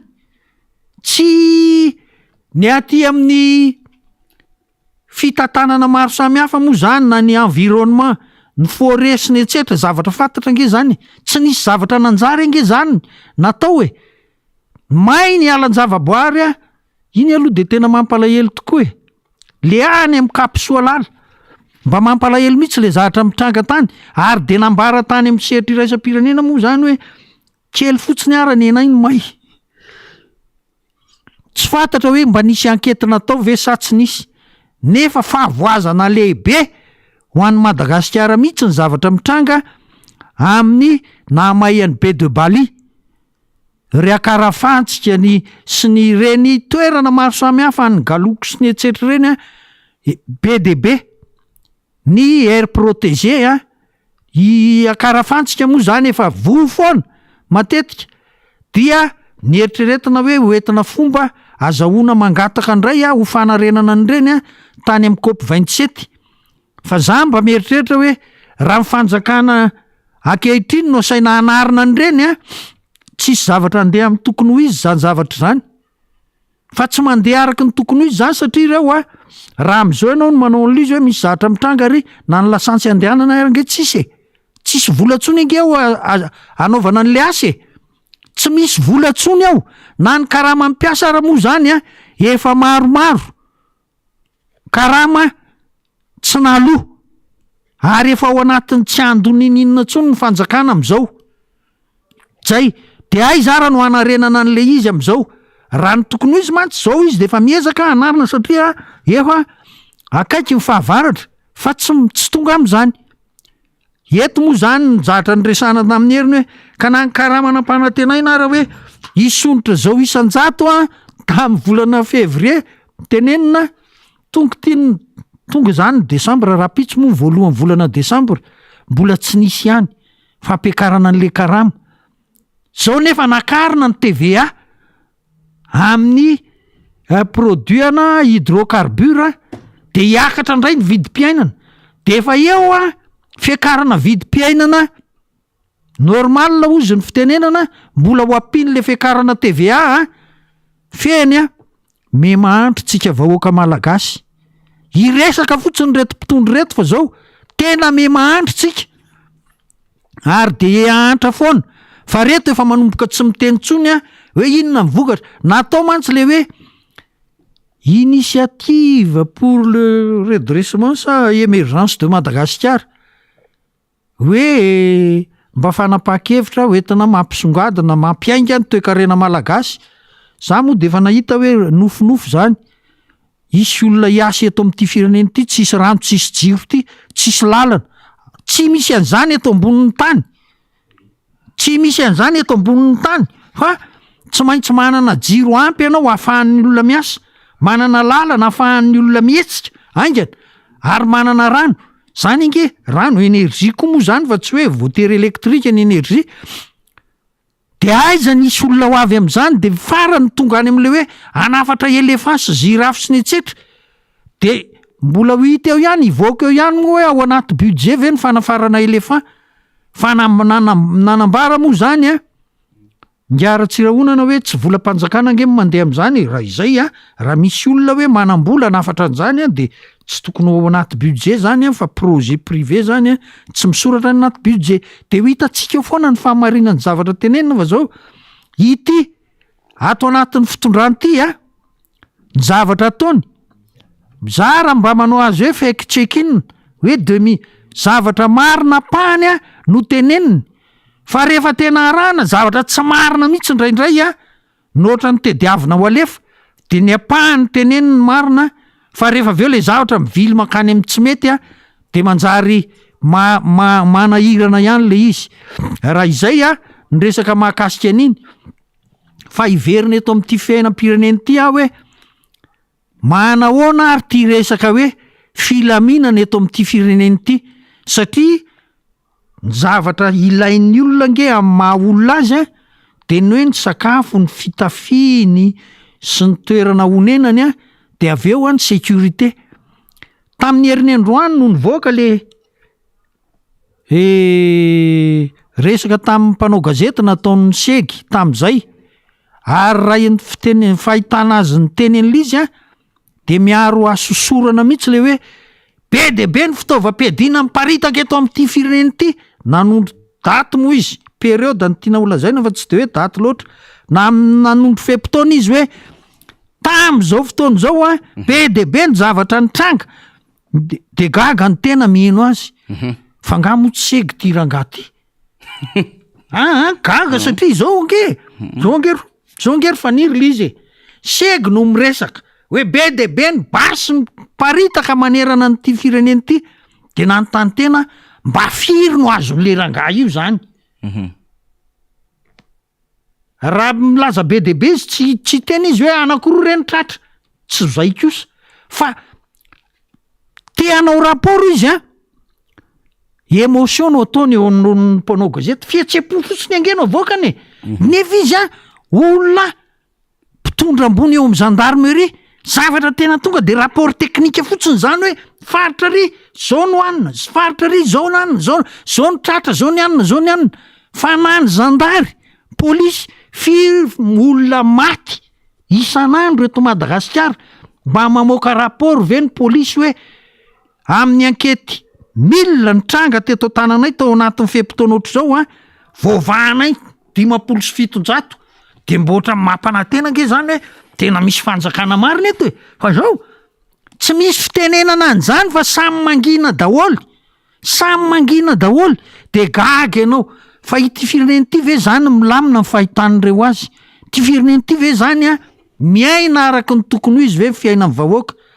De rehefa mijery ny tambajotra rehetrarehetra ianao tohatra ny von'olona sy ny tsy fantatra ny taova maso, tsy hita tapika eny, tsy hita tapika amin'ny masonao, maty moa zany ianao, ny taovanao tsy hita tapika, de misy mangalatra efa zany no eto Madagasikara, taolapaty moa tsy lazaina intsony, zany ny fiainana eto. De zao ahoana moa ianao tsy ho gaga, fa rehefa mba manao filazana ohatran'ireny ny segy za mino fa iverina anao conférence de presse indray ny segy de mba hanome précision hoe tany amin'ny faritra avaratra, tany amin'ny faritra Tsimbialatromby zao fitaovam-piadiana azonay zao ny zavatra ny tranga zao, fa tsy ny fihetse-po zany fa mihitsy ny toerana misy an'izany. Misy tranga etran'izao ihany koa aloha hitondrantsika fanazavana na izana zany tantamota amin'ity resaka tsy fandriam-pahalemana ity satria ao anatin'ny fotoam-pamokarana amin'izao fotoan'izao de efa namadika banga manetsa ny malagasy, dikan'izay zany tokony ametraka amin'ny politika mpiarovana ny any ambanivohitra le fitondram-panjakana, hiezaka hanokatra amin'ny barazy maro samihafa zay tokony nanao fanatsarana an'ireny tao anatin'ny fotoana maitany fa tsy ao anatin'ny fotoana ny orana, hiezaka ihany koa hamme masomboly satria iny anisany nahatserovany vahoaka ny filomarika Ravalomanina le banque de semence ary hanamora ihany koa ny fahazon'ny tatsaha an'ilay findramam-bola mba hahafahany manatsara satria ny olana raha tsy zao tsika de manana politika mpamokarana tsara tsy afaka iantehatra ho an'ny taona ho avy tsika, ny teny an'izany tsika satria betsaka le fitarana azy tsika. De indrindrandrindra le lafiny tsy fandriam-pahalemana hoe tsy mampite olona tsony ny any ambanivohitra, nefa any ambanivohitra no misy ny hareny ny malagasy fa tsy aty andrenivohitra, lasa miazakazaka aty andrenivohitra le malagasy, miazakazaka mangataka, miazakazaka mitsindroka fako, miazakazaka manao miasa trano, mialatseno miteny an'izany fa zava-misy tsy maintsy resana, miazakazaka hivarotra mangidy, miazakazaka hivarotra voanjo, miazakazaka hivarotra akondro, ary miazakazaka somera. De nefa rany lasa betsaka le misandoka mamony olona misoloky etseroa zany. De raha ohatra zany tamin'ny misy fanjakana ty de tsika mihitsy misadresehany le tompona andraiky mpanjakana indrindrindra le mandraikitra le filaminana hoe mba atao vetro ny fembesana rohotry ny omby an'le mpanohatra no ahafahanareo manetsika an'le mpitandro filaminana ka mba hiaro an'le vahoaka malagasy tatsahany ambanivohitra mba ahafahany mamokatra tsara tompoko. De mety hiteny le tompona andraikitra voalohany amin'ny filaminana ny aminy hoe mangataka poste avancé, zany koa aloha de mahagagatsika tontomota. Izany anie ao anatin'ilay conférence budgétaire any amin'ny région any desidera-tany mandeha isaky ny district marina miaraka amin'ny solotena finance, ny district, ny solombavam-bahoaka, ny commune, de hita hoe inona ny tadiavina aty amin'ny commune zao, district zao, de miakatra iny. De iny rehefa avy eo no tokony efa mahafantatra ny rehetra any amin'ny toerana misy azy any, ny aminy hoe ao amin'ny district anay raha ohatra zay ka mangataka poste avancé anankiray na brigady de efa tokony diniana tany zany fa tsy ato amin'ny antenimieram-pirenena Andriamatoa sekretera mpanjakana izahay tompoko de mangataka avao ny azoanay poste avancé de mangataka avao koa izay azoanay brigade fa io tokony efa figure mielo ao anatin'ilay hadefo zany fanaovana tany nevony faritra zany koa fomba fiasa mba tiatsika hita zany le izy koa tsy afa manoatra le anivon'ny fitandrona filaminana raha ohatra amin'ny budget ataonao 34 milliards d'ariary na mety ataonao 80 milliards d'ariary tsy resaka hoe fananganana poste budgetaire na zany ihany ny asany satria tsy maintsy andray mpitandrona filaminana fa tsy hoe fananganana poste avancé na brigade fa misy asa miandry de zay le tadiavintsika raha ohatra zany tsika nanao restructuration aneo anivon'ny tafika malagasy mety mifanaraka an'izay hanatsara ny asany gendarmerie mbola adevitra be le gendarmerie ty koa de ahoana ny fomba iarovana an'le vahoaka de miverintsika amin'ny resaka Maryland manandafy azo ampifandroizany ireo tonton mota raha miresaka anseko fa hoe betsaka mibasy miparitaka mibasy miparitaka nge ny crise politique no mampiteraka mibasy miparitaka ka ny crise politique nandalo teto Madagasikara 72 91 2002 2009 zay ny crise politique nisy teto Madagasikara fa mafy be tao anatin'izany crise zany de samy mainky ny rehetra ny amin'ny hoe tia crise post électorale tia coup d'état tato amin'ny 2002 sy ny 2009 crise post électorale de ndray coup d'état 2009 de miparitaka mibasy zany facteur miparitany basy zany akoatry ny hoe misy an'ireo mpitandro filaminana zay aty anivon'ny sehatra fitandrona filaminana fa miray tsy kombakomba amin'ny dalo sy ny jiola sy ny ganga samy hafa zany tiatsika resantsika zany rehefa ahoana izy ny dalo rehefa iny izy ny jiola na ny ganga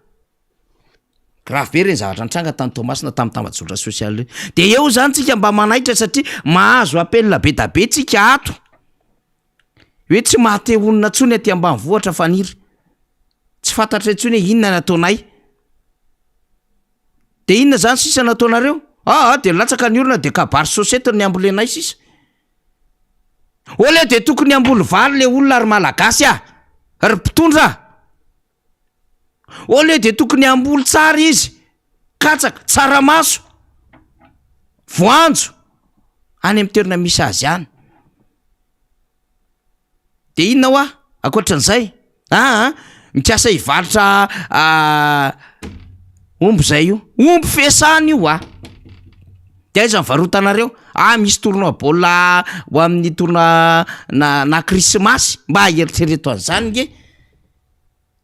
de mitady omby de nenay hovarotanay ka inona tsony tsy te hipetraka ty tsony zay de ilao zany le tanàna de rehefa ilao zany le tanàna mitsiriritra tanàna mibe da be vizivezy de fatatsika ve zany fa voazana mahazo ny toe-karena malagasy ny fiarahamonina malagasy zany de ho aiza rehefa le olona rehefa aveo de ho any Antananarivo zay satria ohatrin'ny hoe ho any an-dafy izy makaty Antananarivo eto Antananarivo anie tsy voatery hisy asa de rehefa tonga ety mitovy matanjatanjaka manao receveur ny sasa manao dokera zany no fiainan'le malagasy am'izao fotoana zao nefa 10 taona lasa tonton mota finaritra ery masinao mahita sarety vao maraina avy an-kadin'andrina mitondra voninkazo mitondra vokatra sarety amin'ny atoatoandro na vao maraina iny avy aiza avy any Pahitrosy avy any Ambohijoky karazana legioma atsahadita kaditany Ambohimangidy rehetrarehetra iny Ambato fahavalo alatsinainy Nambazaha iny ny vokatry ny tatsa araky ny irany lolosiny tany le mizo zao ianao mpampivoaka maraina ihany atindra ndray manodidina Antananarivo amina tourné samihafa fa akavitsiana tonton mota ny ahitanao iny eny vokatry ny tata mahay manahetsa manambola kely etsy ary akaiky manao tongolo maitso manao anambe zara raha fa mahita ianao, manao karazana anana satria na ny antony tsy afaka mahavokatra tsony le olona, ary na tsy andeha anakadina andina raha fa etsy masindray. Zany zavatra mitranga impiry vao maraina de efa misy katsankaty basé na toasy vao miodina manentsika tsena maraina any am'zany hoe volomborona zany, mbadika ambo mankakely any zany, any am'zany hoe amboipeno, maro be izy any boboanky sy ny retraretra any ambadika ambo malaza tonga any anjefa, fa tsy ahitana an'zany tsony le izy tontomota, tsy ahitana tsony. Ny antony matahotra, kamo, malaina, sorena, kivy lay tatsa satria tsy voaro amin'ny fandrimpahalemana izy ka ahafahany mamokatra tsara. De inona mbola mahafatifaty an'le mpitondra fanjakana am'ty androany ty ohatra andresahako, de azakazakanao autoroute izy de any lanina vola be de tsy fantatra zay contrepartie ifanarahany am'le société égyptienne androany zany mandeha, ary mbola takitsika hatram'izay zany. Inona mahafatifaty an'le mpitondra fanjakana? Anao fandaniam-bola be amina resaka téléphérique. Inona mbola mahafatifaty an'le mpitondra fanjakana? Anakomana vava an'le mpitatotra, de nareo mpitatotra koa moa ny anaky fitahana tam'zany, mba hijanona tsy ampiakarina amin'ny frais arivo ariary, tazoma teo amin'ny 900 ariary anareo, betsaka aminareo miara-manonjy MBS Radio Mata ary mitaraina amiko. Nampanantenana biso be nareo, dimanjato ka hatramin'ny arivo isa, fa misy ve zany am'izao fotoana izao? Izany le goût de luxe, lay rendrarendra mpitantanana, le jirojiro mirehatra, zany ny anafokana hoy ah atsika voaka malagasy. Fa raha hoe ndao mba hifantoka any ambanivohitra tsika, marina nge ny teny député fitra teto hoe ny abatseranana niditra betsaka noho ny importation, fa tsy nanao a famokarana anatsika, la limite mba nanao exportation, ka rehefa tsy manao ny letchi, tsy manao ny vanille de tsisy vola miditra nge tsika en devise. Mila resahantsika ihany iny tonton-mota hoe inona nanenjay nanketaka andriny Rafidson amina resaka letchi ty koa efa aveo fa mahavarina le izy. De ao anaty vampitona ny fahavaratra tokony amin'ny 40 tsay ianao hijanonany any ambanivohitra no mahita rem-pianakaviana, ray-pianakaviana miala any ny toerana misy azy. Fa ninona ty nareo hitady asa nay, so de mba misy trano any de hoe mba gardien de misy efa mianatra nay, efa mianaka 10 mianaka nay aty, za afaka mandrafitra kely manao trano. Tena ontsy ianao, rem-pianakaviana afaka manasa lampo, nefa olona tokony amokatra any Ambato Manoina any, olona tokony amokatra any an'zany Anosy Betry Miloharano, mba fantatsika moa iza misy an'zany Andramasina, Sabotsy Manjaka vaoka misy tambary tsara, etsy Ampahatrosy, Tanety kely, Ampanefy, Badika rehetrarehetra any, tanàna raga zany manja le Madagasikara jusqu'à trany Amberibe rehetrarehetra iny. Fa zao tsy hain'reto mpitondra fanjakana reto mi-exploiter an'zany tanàna sy fe fahatsarany Madagasikara zany. Fa inona ny azy mamaika azy? SMPL samy mameno posiny de lasa. Gros Baké vaky balle ndao tsik zao ny eto, de mbola miteniteny foana tamin'ny Manakara fa tadiavintsika moa le feo. Tiany vadiantsika fa mino fa mbola manana hanampy an'izay resaka letchi zay tonton-mota, satria fahavokaran'ny letchi zao de ao anatin'ny campagne na letchi eto azany de mitondra ny teny fampiononana ho an'ny fianakaviany Ray Aman-dreny be Rozay zay Nodimandry, zay anisany mpanao an'zany asa zany any faritany Tomasina, de mitondra ny teny fampiononana antsika satria mahazo an'izay resaka zay de mahatsiaro tsara le hoe nanao an'zany asa zany, tena professionnel le Ray Aman-dreny be, ary fantatry ny voakany Tomasina zany, olomanga, olon-dehibe, tena anisany mba mpandraraha malagasy goavany zany. De mitondra ny teny fampiononana ho amin'ny fianakaviany be ny Ray Aman-dreny Rozay zany tsika ao anatin'izay nahalasana anazy zay. Fa mahazo an'izay resaka letchi zay de miverina kely tonton-mota satria ozy tsara ho resahana ihany, satria izany no nanenjehana an'lay mpitatana eo anivon'ny transparency international. Tsaroko tokoa iny ry faniry dizara gaga hoe inona ary ty ataony reto fitondrany reto, hiteny izy hoe dénonciation calomnieuse hoe mepanga zavatra tsy marina, teny mepanga azy amin'ny zavatra tsy marina ny transparency international. Ny zavatra ohatran'ireny nge manana ny fombafomba rahany izy aloha ny transparency international zany misy fombafomba rahany zay vao tonga am'ireny faran'ireny izy hoe zao ny zavatra mitranga zao izy ny azy ange fanahina hoe tohatra ny misy kolikoly ato anatin'ity sehatra ny le tsy ty nandritra zao periode, nandritra zao fotoana zao, zay nge ny zavatra ny teneniny. Fa tonga de niainga tany ny zao izy vao nametraka an'le izy, fa le fiampitoana ny tenenany nefa to efa lavalava ihany hoe nitrangany zany zavatra zany. Fa le le olona tato amin'ny fitondram-panjakana nahatsiaro hoe tao anatin'le gel zany, nahatsiaro hoe teniteny foana io tsy misy an'izany eto, ngambany azy tao anatin'ny herintaona tsy nisy an'izany na ny roa taona tsy fantatro ny fieritreretany azy, fa tsy nijery loatra izy le hoe fiampitoana napetraky ny transparency international mety nitrangany zany zavatra zany.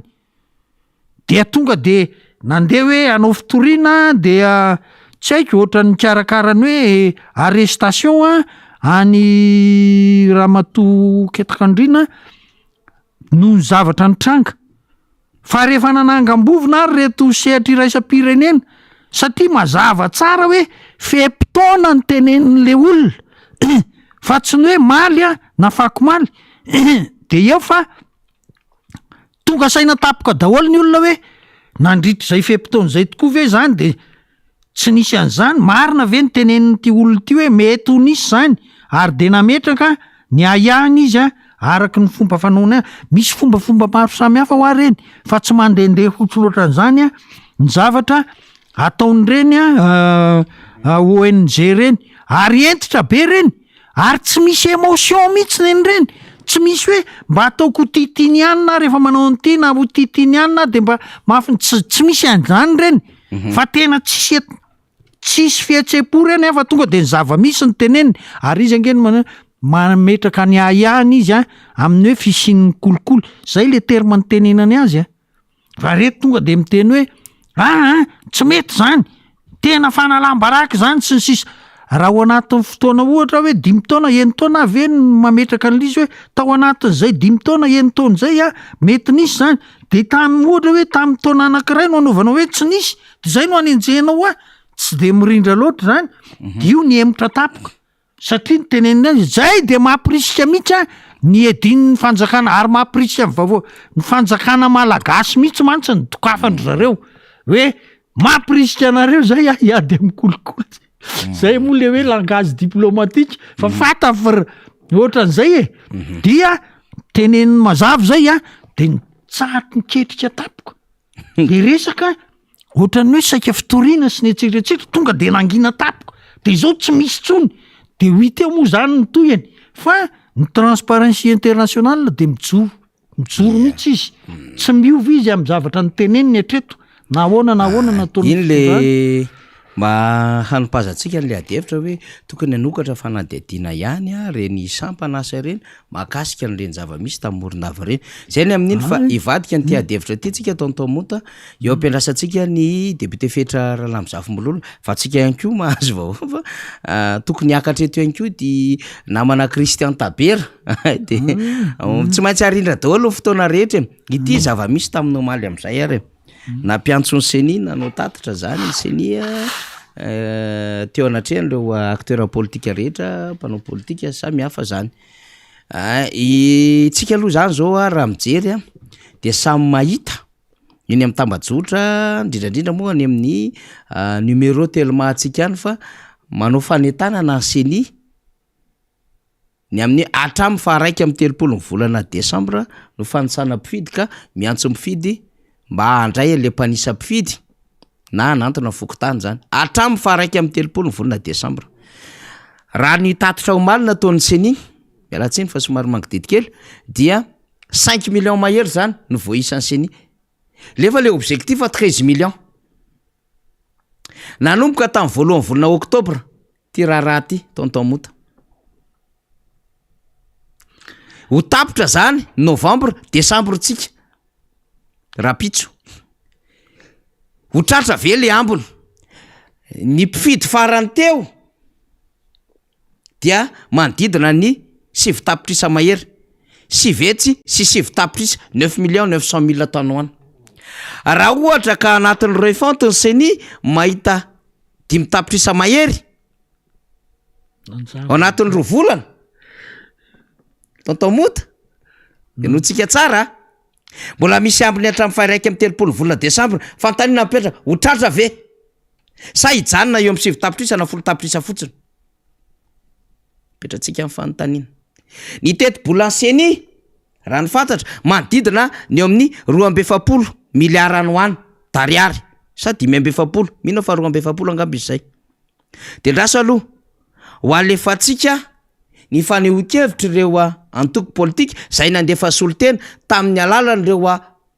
tompon'andraikitra politika goavana ho aminy ny antoko ty moa ohatra teny ny Eserina Randriamasinoro Scordo Jean-Claude Rakotondrina Roger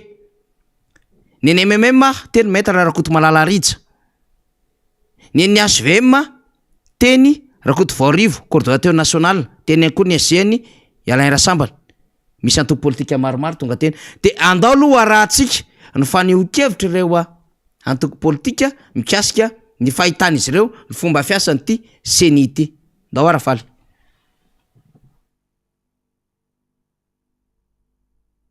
ndraisin'ny seny teo firisan-jatony reny moa ny tena ampiarina raha ny mahakasika ny interventionko manokana tamin'ny fionana farany na ny fanontaniana napetrako ary tsy nazahoako valiny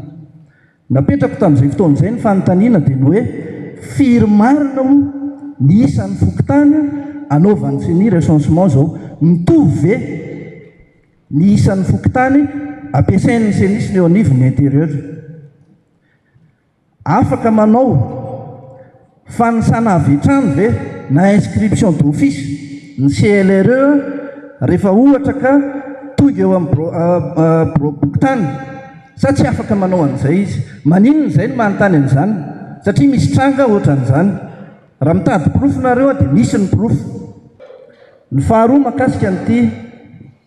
vina apetraky ny seny ity zotra-pifidianana tsara homana azo antoka andraisan'ny rehetra anjara ary antoko ny fitoniana sy filaminana ny zavatra misy ane amin'izao dia ny tsy fitokisana aloha mipetraka eo amin'ny olona zay anao ny fifidianana sy nareo mikarakara ny fifidianana efa zavatra tena manahirana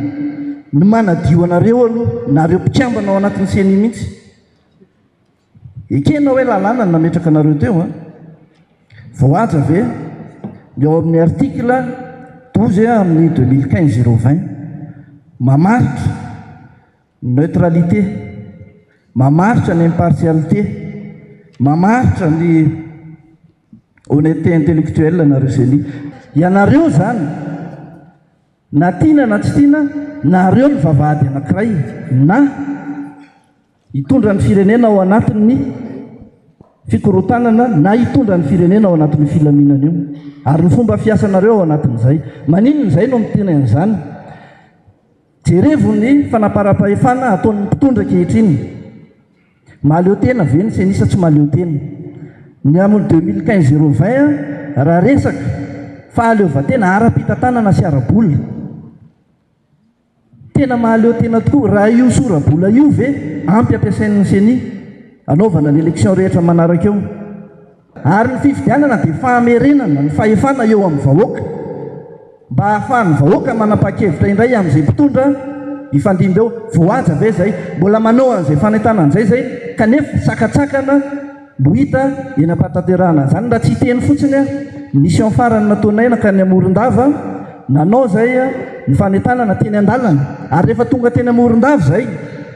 dia ny préfet ny mamoaka fanakanana ny hetsika zay ho ataonay andron'io ihany nefa raha ny fanaparam-pahefana ataon'ny fitondrana taiza nisy atokony mpitondra nanao fihetsiketsehana ka voasakana na nandeha teny an-dalambe ary ny tena zava-doza dia ny copie-collé amin'ny mpitondra nahazo alalana ary tobiny mpanjakana nampiasaina ny tsenana ny copie-collé amin'ny mpitondra tamin'ny fotoana io tsy rena fotsiny ve zany tsy ampy dia tsy ampy ty resaka serasera ty mikasiky nisy ty ny communication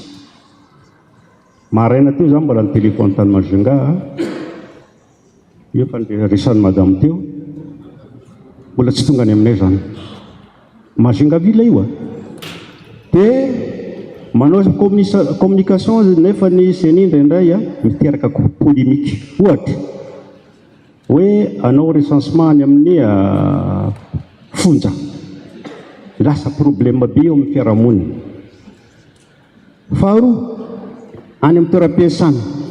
anga ozy ny olona ny any amin'ny toeram-piasana amin'ny privé nga tsy mody any amin'ny fokotany tamin'ity LFI zany dia 60 milliards fotsiny ny budget anseni entina ianatrehana ny fifidianana zay ho atao amin'ny herintaona raha fahitanay ny lalàna Andriamatoafilo sy ny lalam-panorenana dia misy fifidianana anankiroa tokony ho tanterahana amin'ny herintaona voalohany fifidianana filoham-pirenena ary faharoa ny fifidianana ben'ny tanàna rehefa jerentsika io 68 milliards io ampitahana tamin'ny budget an'ny municipal tamin'ny 2019 dia tamin'ny municipal 2019 dia 35 milliards municipal fotsiny dia 35 milliards ka mipetraka amin'ny fanontaniana Andriamatoafilo hoe tena hohajainareo amin'ny seni ve ny fanetaterahana ny calendrier électoral zay efa misoratra anatin'ny lalam-panorenana sy anatin'ny lalàna velona ndana makeny amin'ny deuxième arrondissement dia ny cinquième arrondissement hoana ny tsindry ataon'ny député amin'ny resaka fokotany il faut pas se voler la face ka hoe iteny indray ianareo hoe marina raha teny itoroko io zay fa mba manangato tongotry nareo hoe dia iteniteny foana fahatany ve olo jiaby io tsy fitiavana fanjakana ve ny itenenana zany tsy fitiavana ny faleovan-tenany seni ve ny itenenana zany fa maninona nareo ny andro-poro fotsiny rehefa samy miara-miaina eto tsika mahalala ka farany dia ozy le resabola présidentielle tompoko au moins 160 milliards d'ariary non réactualisé zany anao satsy anao tsika leitmotiv nyty fitondrany ty manara-penitra zay tsy manaiky fifidianana au rabais monsieur le vice président miaratsiny aza atao an'izany zany ve ny hevitra posaka tsika amin'ny communication zay ananan'eo re olona ny atao fa dia zay valiny eo zany dia tsika samytsika io indroa zay nametraka an'izay fanontaniana izay tsy mbola salanisa nangatahana tao anatin'izay fa isan'ny fokotany fotsiny firmarina ny isan'ny fokotany anaovan'ny seni recensement mitovy ve ny isan'ny fokotany au niveau an'ny seni sy ny intérieur mbola misy ve ny décret ataon'ny chef district zao amin'ny resaka zanam-pokotany tsy nahazahoana valiny zay ary mandraky ity ny androany dikan'izay ny anamarina na tsy anamarina n'iny statistika navoaka ny seni iny sarotra ny anamarina an'izay satria na mibazy aingana ary tsy misy maninona moa mbola miandry fotoana fa tsy voavaly eo ny eo le izy fa hoe andraso aloha dia atsony ianao ampahafantarana an'izay nefa zay mibazy nanangananao an'iny resaka recensement iny ka raha mifanontanianao ny hoe manahoana ny fahitanareo an'iny chiffre iny zay aloha dia tsy mahatoky ny resaka fiabilité an'iny satria na ny bazy fototra ianganao anatin'izay ary tsy voavaly ny seni fa eto izahay na ny ministre de l'intérieur rehefa maheno information tena sy tokony ho sarotra namany manomeny zay zavatra zay fa dia ezana ao anatin'ny fotoana foy ny anomezananao zay information tianao azo makasika ny fokotany zay ary valeur instruction omeko amin'ny direction technique ao aminay zany resaka atao zany fa dia ifanatina zareo eo anivony ministère de l'intérieur ary iantso anao anome ny zao ny isan'ny olona eo anivony isan'ny fokotany misy eto Madagasikara zava-dehibe le fanio-kevitra nataon'ireo antoko politika maro samihafa teo ary nanseniera dia sahirana 7 isanjato ny tratra tao anatin'izay vola nanaovana fanisana zay mifarana nefa eo amin'ny 3 Desambra dia apetratsika amin'ny fanontaniana ho tratra ve le tanjona hitady 13 millions 13 tapitrisa mpifidy petratsika ho amin'ny fanontaniana io ny fomba fiasan'ny seni nitondrany rehetrarehetra tsikera na vola etrehana fifidiana mikasika ny agent recenseur ny CLRE ny isan'ny fokotany mifanaraka ny fanisana ny tena mpifidy sy ny sisa sy ny sisa. Ny information tsy mandeha hoy ny atoko politika maro samihafa. Ary ny fifidianana telo tokony hatrehana amin'ny taona ho avy io de ny élection présidentielle zay mihitsika efa tokony nisy fiodinana roa. Zay mafifidianana roa azy sy ny élection communale. Lalàna no miresantsika an'zany. Efa niresantsika teto foana zany. Manahirina anatin'ny tiraraha ty de zao hoe. Hoy ny fanambarana nataon'ny vondrona Europiana. Alefatsika kely tiraraha ty koa aloha. Vakiko amitsika le izy. Vakiko tsara mihitsy ty a. Zao le izy. Tamin'ny voalohany volana septambra de sotomitsika tao amin'ny gazety Tia Tanindrazana. Se nisy ACC hozy izy. Loza mitatao amin'ny fifidianana ireo natao filohany. Nanao tatitra momba fanaraha-maso ara-pifidianana indray volana Europiana, UE, Union Européenne. Nasongadiny fanekena, fananaraka ny voafaritry ny lalam-pandrenana, ny fanendrena fananaraka ny voafaritry ny lalam-pandrenana, ny fanendrena ny filohan'ny CENI Andriamatoa Dama, Andrianarse Doretafa, Arsène sy ny filohan'ny ACC Andriamatoa Florent Rakotoariso. Saingy mamparefo ny fitokisan'ny olom-pirenena ny fifidianana. Loza mitatao amin'ny firosoana amin'ny fifandimbiasam-pahefana ara-demokratika ny nanendrena n'Andriamatoa Dama, Andrianarse Doretafa, Arsène izay vady minisitry ny asa-panjakana ho filohan'ny CENI ny 7 Novambra 2024. De nametraka iagoavana sy nanome endrika ratsy sy loza mitatao ny fijeriny vahoaka ny CENI. Ny tsehivon'ny Union Européenne ihany koa ny efa na ministry ny atany tamin'ny teteza mitantarihana Rajoelina any Florent Rakotoariso zay mety anampitrotraka ny aya amin'ny fiandanina. De ty tranga anankiray manamariny ty zavatra andresahan'ny vondrona Europiana tamin'ny volana septambra ty ny amin'ny hoe ministry ny asa-panjakana anatin'ny gouvernement Tatsay fitondrana Andriamatoa Andry Rajoelina ny vady amin'ny filoha CENI. Ity ny zavatra nitranga. Hoya tamin'ny faran'ny herinandro teo tamin'ny Sabotsy tany Manakarabe. Io le ministry ny asa-panjakana. Hitantsika amin'ny sary io atao kavanana miakavia. Filoha Andry Rajoelina. Filohan'ny antenimieram-pirenena Kristina Razanamahasoa. De ministry ny asa-panjakana Gisèle Ranampy. De ministra Zely Randriamanantany. Nefa zavatra nitranga na dikan'ny olona ho fampelezan-kevitra mihitsy ny fitokanana ny Tipon Manakarabe ty. Mbola misy fanio-kevitra Andriamatoa Floary ihany. Hitantsika eo. Ary toy ny anisan'ny tenenina ankoatran'le copie-collé zay mbola ametrahana fanontaniana iza daholo ny nanatrika an'le copie-collé tany Morondava. Zay nampiasana ny fiara-panjakana, volam-panjakana. Tondray de efa maka endrika fampelezan-kevitra melony fotoana. De io ny ministre ny travaux publics. Zay efa misy endrika fampelezan-kevitra ny zavatra natao tany Manakarabe tany. Na ny fomba nitomanan'ny olona, na ny etsehana ny olona sy ny fihetsiketsehana maro samihafa. Zay ny kely niteneniny teo anivon'ny antokotiky Madagasikara hoe nitaza-potsiny manoloana zany CENI. Akoatry ny tsy fisiny lalàna de tsy afaka manao rappel à l'ordre hoe mba mipetrahanareo fa tsy mety ka vady ny ara-mo atoko. Mivady ny nge ato hoe. Zany le nampatonga ny teo anivony vondrona Europiana ny teniny amin'ny hoe mampanabeniany ny fihetsika zay nametrahana nylay filohan'ny voamera-pirenena mahaleo tena momba fifidianana. Tsakotsakony rehetra zay fanazavana izay. Topolasy topovavy. Efa eto akaiketo ny solomam-bahoaka ny Madagasikara. Fihitra raha lamozafim-bololona. Miala tsiny fa somary ndresaka kely amin'le lafin'ny CENI-tsika satria efa nandefa niny anintsika député fetra le sary sy vaovao. Miarabanao tonga sondray ary aloha tanaty fandarany. Miarabanao namana faniry dia ao anatin'izany nitondrana ny arahaba koa atsika rehetra ny mpandray anjara miara-manonjy tontomota zay mbola tazako ambadibadika eo ao ihany koa ny teknisianina rehetra ao ambadika rehetra any zay mampita amintsika izao fandarana mivantana eto amin'ny miara-manonja ny MBS ny radio Mada izao. Natin'izay ihany koa nitondrana kopatanana ho anna Paraitanindrazana zay nanao antso mba ho kopatanana sy mba ho tononona eto zareo zany tsy hanonona anarana moa ny tenako natin'izany fa de ny commune ny faritra misy azo no kopatanana ka de kopatanana ampitiavana no atao anareo any amin'iny commune ny manandona iny manandona zay fandraisantsika teto any amin'ny faritry vakinakaratra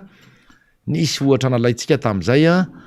ny am'izay le hoe inona ny atao fototra fitrasa manara-penitra sekoly zay ao amin'io ny pirofo mivaingana zany manandony zany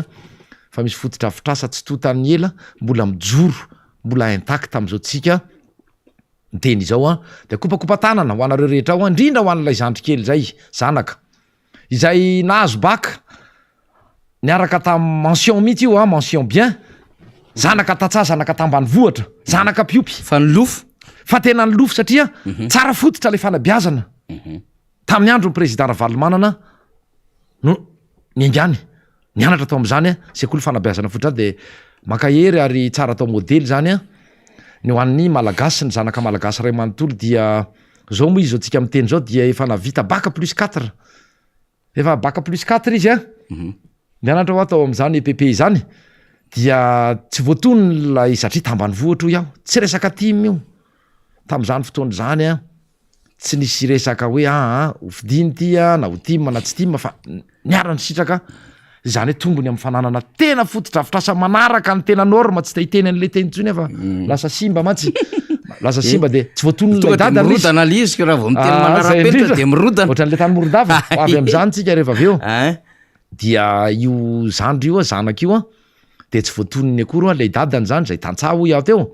le hoe mention bien azony tamako zay ialako tsiny mention bon zany nipoirany fa président Ravalomanana ho iaho teo no nanome tombony ndrehetrarehetra io fa tsy tandrehetra fa ohatra ray ao anatin'ny maro zay niraisiko zay ka manao baka plus 4 kopakopa tanana ho anareo toraka zany ihany koa ny any amin'iny faritry mena be zay fampiresaka taminay ihany koa nisy tsinona fifampizarana traikefa nisy ny fionana natao tamin'ireo tanora eo tsy araky ny eritreretany fomba ny fitondrana izay efa matahotra mafy rehefa mampiofana ny tanora ny tika Madagasikara isika de eritrerety nifa manangona tanora nakorotana hony zay tsy ohatranareo nafaly nareo na tsy faly am'zany tenina zay de averina eto foana hoe mampiofana izay mioman'izay ny atrehany ny fividianana de mifampizary ray traikefa misy ny rencontre sy ny échange na traikefa expérience ny fanaovana tam'zany tanora zany de kopakopa tanana nareo miandro vazo nisy solotena ihany koa Morondava nisy solotena daoly ny avy any Akavandra sy ny avy any Mahabo de nafinaritra ny fionana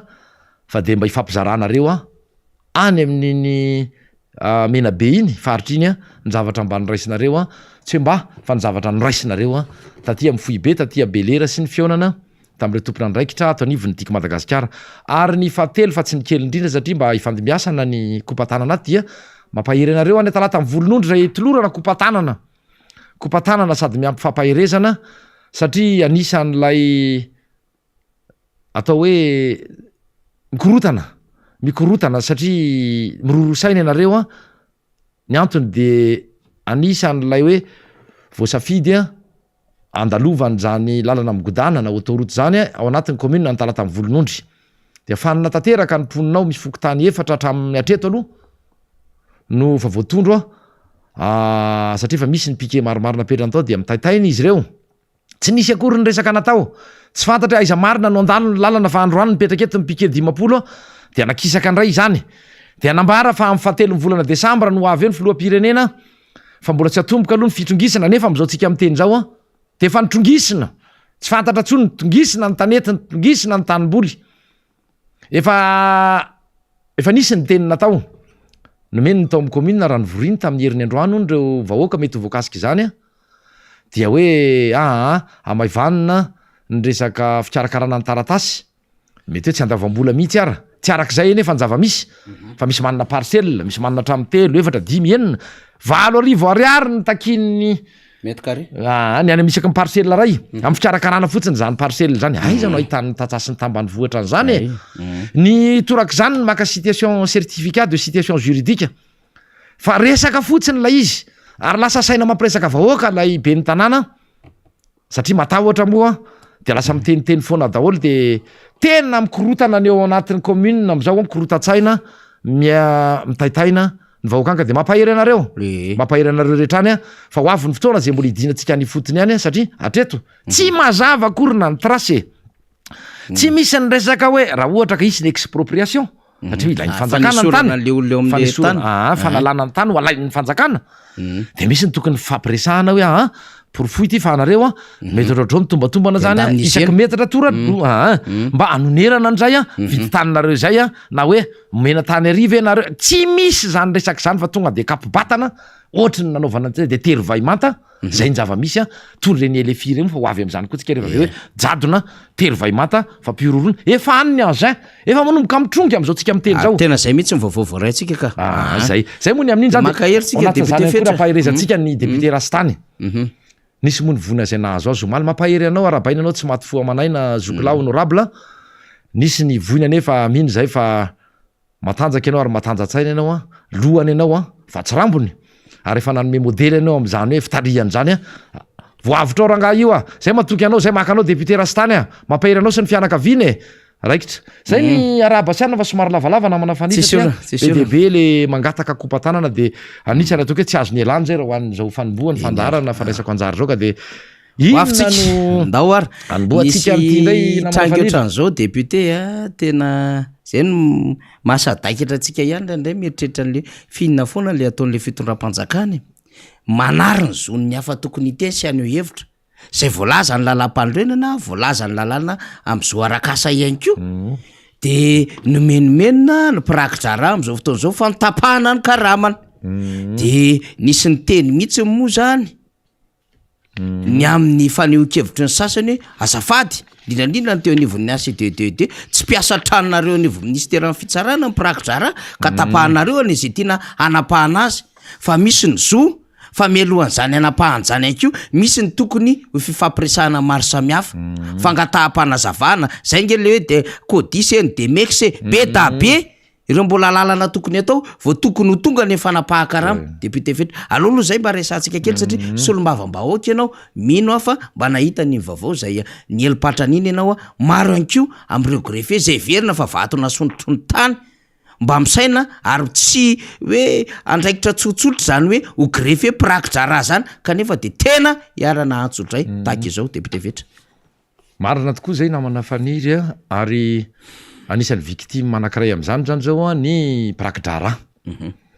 apatsiaha kely ny tenanay satria araky ny angom-baovao zay eto ampelantananay am'izao fotoan'izao dia misy ny lalàna mitondra ny larana 2005 397 na hoe 7 tamin'ny 5 io dia mbola tsy nifoanana hatram'izao tsika miteny zao zany hoe mbola manakery mbola tsy nifoanana satria taministra tamin'ny andro ny fitondrany président Ravalomana zany raha tsy diso eny tsy hanonona anarana moa fa ministry ny fitsarana tam'izany fotoana naninona inona no antony tsy nanafoanana azy rehefa tsy ampiarina fa rehefa mbola tsy nifoanana dia manakery ny dikan'izay ka mifandray amin'ny satany ireo pirakidrara reo ny makasika an'izay ny zavatra nangatahany reny de efa rentsika mambolana maro zay ny amin'ny hoe maninona izy ireo nanao fitokonana satria manao be marenina ny ao anivon'ny ministera manao be marenina ny ao anivon'ny fitondram-panjakana mpanatanteraka ny fitondrana maefa voatery ny rosy tamin'ny resaka fitokonana ry zareo satria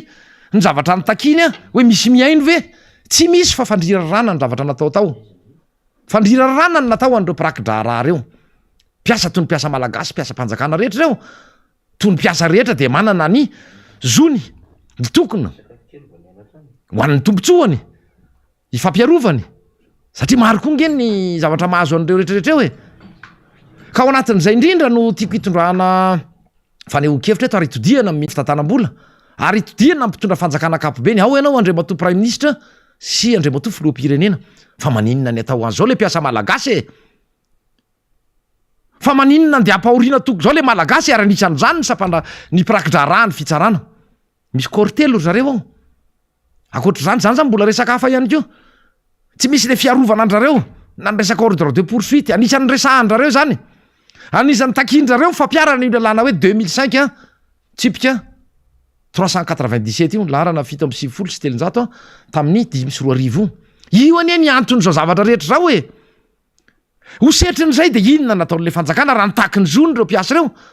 nitaky ny tambo-karamana izy reo nitaky ny mba hoe izy moa ny mpiasa am'izao fotoan'izao no tsy mba mitaky fiainana na karama tsaratsara kokoa na ny tambo-karama zay voafaritry ny lalàna fa hosetriny ho iato eo de fampitahorana fampiororona aloha nandeha voalohany tena andika lalàna mihitsy tao anatin'izay fampiororona sy fampitahorana zay a ny tompona andraikitry ny anivon'ny fitsarana isan'izany ny ministry ny fitsarana ministry ny fitsarana hoy aho a pahay lalàna mpitsara zany olona zany ary mpitsara ambony ohatra ratsy no nomeny satria inona tery vai mantana fampiororona jadona tsotro zao no nataony tena olana ao anatiny a manaraka ambokiny ihany koa le ministry ny fitantanam-bola satria notiny navoakany ministry ny fitsarana ny aminy hoe niterena iverina iasa izy ireo zo no ia voafaritry ny lalam-panorenana ny zo syndikaly sy ny fafahana ho an'ny mpiasa zany io fa tsy ny rarahany fa nitombena an'ireo tompona andraikitra ambara fa maefa izany zony zany de inona ny nataony namoaka noty izy fa hotapahana ny karama ary nampiariny zany tamin'ity volana novambra ity nisy enina am'dimapolo raha araky ny ndraiko tany amin'ny ainao manjery tany a no efa tapaka karama ary ny tena loza tao anatin'ilay izy misy olona tsy nandray anjara sady tsy pitarika fa pirakidra ratsotra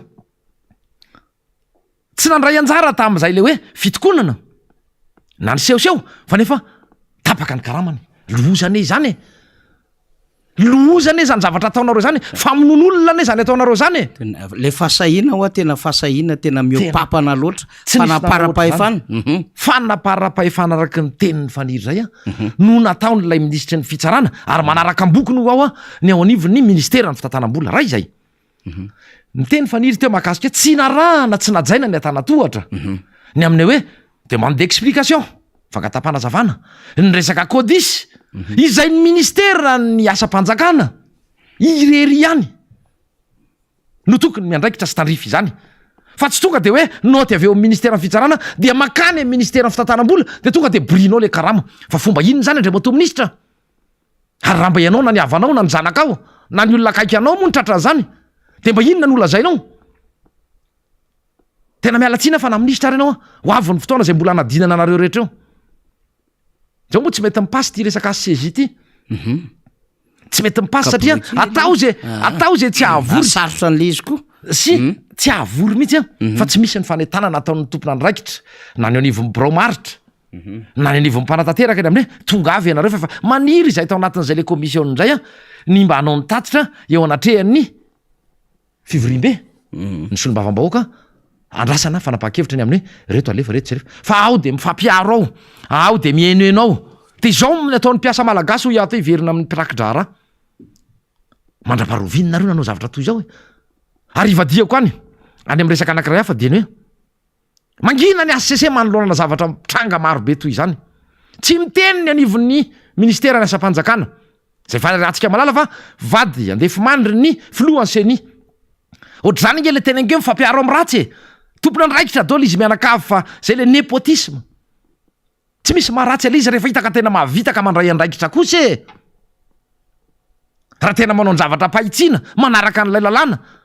fa ny resaka état de droit zany eto tsy misy jadona ny misy eto tery vai manta ny misy eto de fampiororona ny misy eto zay ny nahazo ny greffier ho hitatsika eo asa raha renareo zany anivon'ny fitondram-panjakana fa mihina fa tsy janona tre ty resaky ty ary ny atsipriany a mbola misy ny angom-baovao zay ataonay a de hoe satria raha eo anatin'ny maro renisan'ny victime ho iato hoe ny prakidrara ny greffier ka de ho hitatsika eo a nytoy izay ary mpiaino ajaina fanjaratsika no samy mandinika manay hevitra manoloana an'izany hoe ho toy izao foana ve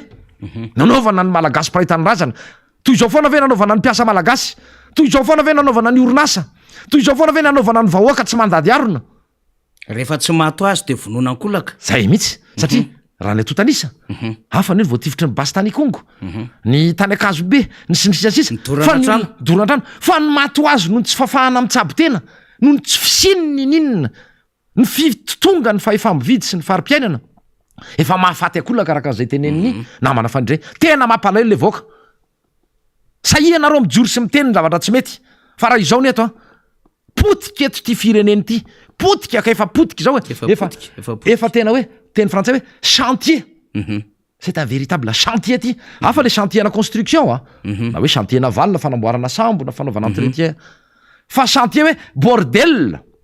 désordre korotana ambony ambany eny hatramin'ny toe-tsaina zay na makasika an'iny fa de mino zay fa rendrareo zay antsona ataontsika zay a de ary mampahery an'ireo makahery an'ireo brakidrara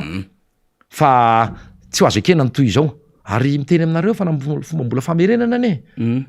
de fa mampiomana fa na ny famerenana an'ireo amin'ny ara-dalàna iverenana karamany mbola mambolana ny takin'izany no ato iaho teo zay nizy tsy maintsy mandravaninao teny izy tena ho hitantsika ny ACC mbola angina ny syndicat moa zany zao a de manao fanambaran-kery ny firaisankina ny syndicaliste eto Madagasikara zany na reo syndicat zany a samy hafa de manao fanambaran-kely asa eny Antsahamanitra eny de ho hitantsika eo ny fivoarana vaovao rehefa miresaka an'izay ianao député fetra ministère vola fitsarana sy ny sisa lany ihany aloha zany na inona fandehany le resaka teti-bola mpanjakana iny taona 320 be da be ny manahirana ary rehefa nyresahantsika foana zany hatramin'izay fa amin'ny mahafolo volana parlementaire ny antokotiko Madagasikara anao a nanana amin'ny position raisiny tamin'iny ny antokotiko Madagasikara tsara angamba député fetra raha mba hitondrana fampitsaivana kely satria mba tsy diso anatry any tantara isika ary mba tsy raitsy-kombakomba amin'ny ataony reto olo reto amin'ny fanapotehana firenena dia nitazona amin'ny position ny député tiko Madagasikara nahitana ny zavatra efa atao hoe tsy mety a tsy manjary fomba ratsy fanao eo anivon'io antemera-pirenena io a ireny fivorimbe hoe nampandanina tsy ampiheverana iny lalàna mifeny teti-bola iny volavolan-dalàna mbola volavolan-dalàna moa izy am'izao satria mbola tsy azo ny valiteniny avy any amin'ny ACC zay ho hitantsika eo raha angina manoloana nyreny zavatra tsy mampome itsony a fa mampalahelo mihitsy satria tsy misy fitsinjovana amin'ny akapobeny zany hoe tombotsoa ny malagasy maro anisy zany voalohany tam'izany dia tsiditra amin'ny atsipriany loatra itsony tsiditra amin'ny atsipriany fa zay indrindra mantsy fa nitranga tao tiana ho fantatry ny vahoaka malagasy tiana ho fantatry ny manaraka n'izao miara-manonjy zao na aiza misy anareo na ny anaty fiara fitaterana na fiaranareo manokana na petrapetraka eny akaiky ny loana ny mpivarotra eny ianareo a mety misy ny sonorisation kely alefa ny sasany manarina misy an'izay mihitsy eo alohan'ny dispensaire zay indrindra mantsy eny fotoana faniry zay eny amin'ny mpivarotra radio mety eny petite vitesse eny any tsena rehetra any de zao ny zava-misy vo nanomboka andrany fivorimbe zany a tsy hoe nanomboka moa fa eny ny andron'ny zoma zay voatondro hoe manomboka amin'ny 10 a de miverina amin'ny 3 fa mbola misy am'toy ny débat na ny adevitra mahakasika an'izany a volavolan-dalàna ifeny teti-bola 320 zany fa nanomboka amin'ny hitra vitsy dia nisy ny fangatahana fitenenana nitodika anakany amin'ny ramatofo lohan'ny antemera-pirenena vetivety teo nefa vao minitra vitsy o iaho a no nanomboany zany fivorimbe eo andraisana fanapahan-kevitra zany dia efa nomenimenina ireo pikaramanady rehetra ireo pikarama ataoko mihitsy hoe pikarama miaratsina fa tsy hoe mifamely entre solombavam-bahoaka fa ny tsy mety a de tsy maintsy lazaina ambara ho fantatry ny vahoaka lazao koa nareo raha mahita zavatra tsy mety ataonay zay vonina enina vonina anitsy fa izao okzay efa nisy ny adihevitra natao tany anivon'ny asam-bomiera efa be deabe nyfanontanina napetraka tany ireo olona rehetra miteny reo sahako ny milaza aminareo fa tsy nandray anjara fitenenana na indray mandeha aza tao anatin'zany asam-bomiera zany nisy ny nanabe isa fotsiny na mety ho mpikambana na tsy mpikambana ao anatin'zany vomiera commission ny finance na ny fitantanam-bola eo anivon'ny antemera-pirenena zany sahako ny manambary etona fa ireo hoy aho dia tsy nandray anjara fitenenana na indray mandeha nareo minavina ny antony a zay tsy tiako lazaina eto fa lasa ohatrany hoe sanatria mifanambany tonga nefa tany amin'ny fivorimbe tao amin'ny salle de séance dia ireny olony ireny no miteny hoe efa betsaka ny adihevitra tany a ka aloha irosona amin'ny adoption ny amin'ny resaka tsangatanana raha izay zany akapobeny nyzatra tranga tao faharo nisy ny efa fanamariana nataonay tamin'ireo teknisianina avy eo ministera amin'ny fitantanam-bola mahakasika ny hoe misy tsy mety eo fa misy lalàna nisy fanovana nataonareo a izay mifanohatra amin'ny hoe zony rehetra sy ny sekoly tsy miankina tokony hitovy ny fitiretena azy eo anatrehany lalàna de iny resaka hoe confessionnel hoe tsy ampandoavina impôt am revenu a satria sekoly mponona de zay moa izy hoe intéressé désintéressé zany hoe mitady tombony na mitady vola sy ny tsy mitady vola amin'ny akapobeny nefa samy manao asa soa reo ary efa tsy araky ny fanjakana ny zava-misy satria io lazaina manara-penitra ny tsy ampy-ampahazatony akory na amparivon'ny sekoly mijoro zany amin'ny fanjakana zany ny teo ara moa tsisy fikojakojana de simba de izay indrindra ny aiky ny teo anivon'ny sako ny manambary etony misy ny resaka anjorony nataonay tale eo anivony zany ministeran'ny fitantanam-boly zany laza hoe diso izahay fa izao mila anaovana reo amandement io fa tsy voaovana itsony zany zavatra zany oresako rehefa aveo ny antony hoe atri azo vonanina nahoana moa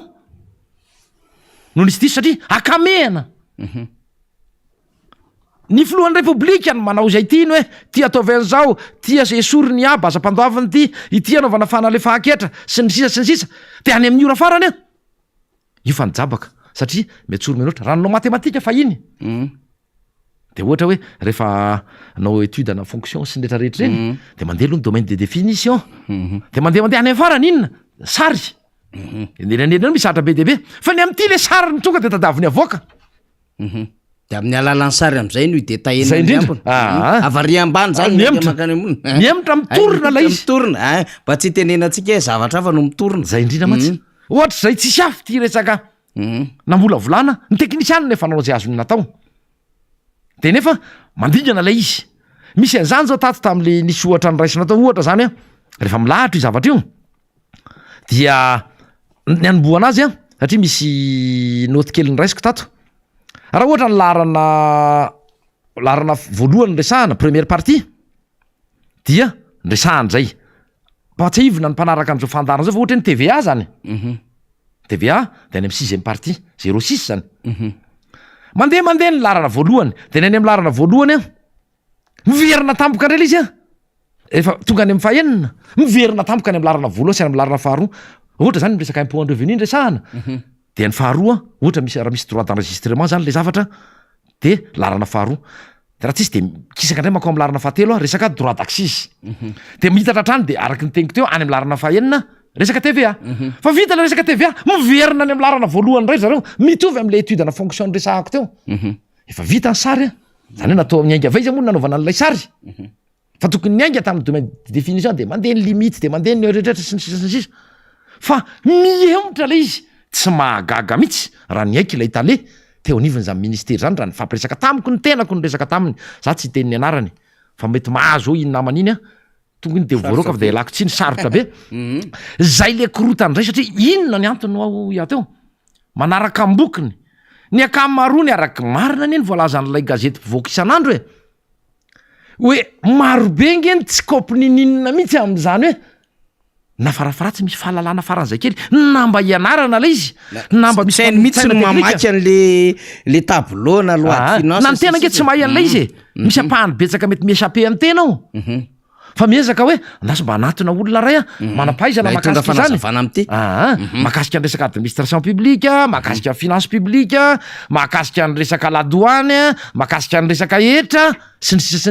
de miezaka manampy anao reny olona eny zao ny fomba famakina an'ity zavatra ty fa tsisy manao an'izany refa zao ny ataony ao de minalao telefona fa re olona tsy mametraka fanotanindraoy atsangano tany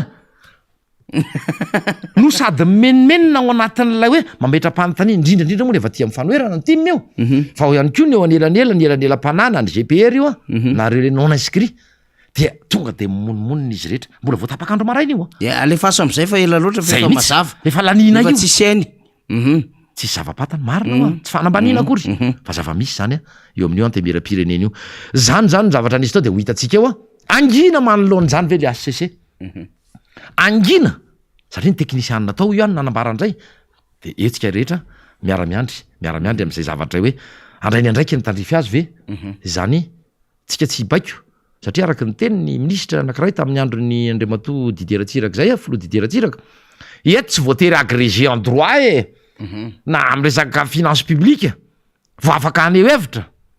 fa de miteny aloha satria manana fahalalana kely nandinika manana mpanolotsaina izay mba mikaroka rehefa tsy manana misy angeny efa alohan'ny fanjakana ary le solombaboaka teny boribory tany fahadimy vao fidy tamin'ny anarina reo mihitsy no nolazan'izay fa manana mpanolotsaina izay manana mpiara-miasa izay atao inona fotsiny reny fa ny avanareo ny avanareo sy ny akaiky anareo any a de ataonareo any aposy a ny vola zay tokony ho an'ireny a ary reny amin'ny fotoana tahaka ireny fa mola volana sy fandiniana ny lalàna amin'ny fentetibolo reny a satria somary tsy de mora tsy voatery ho takatry ny rehetra izany rehetra any ka dia ho hitatsika eo indray ho hitatsika eo a na angina ny ACC a na mba ilobava manoloana zany zavatra tena hoe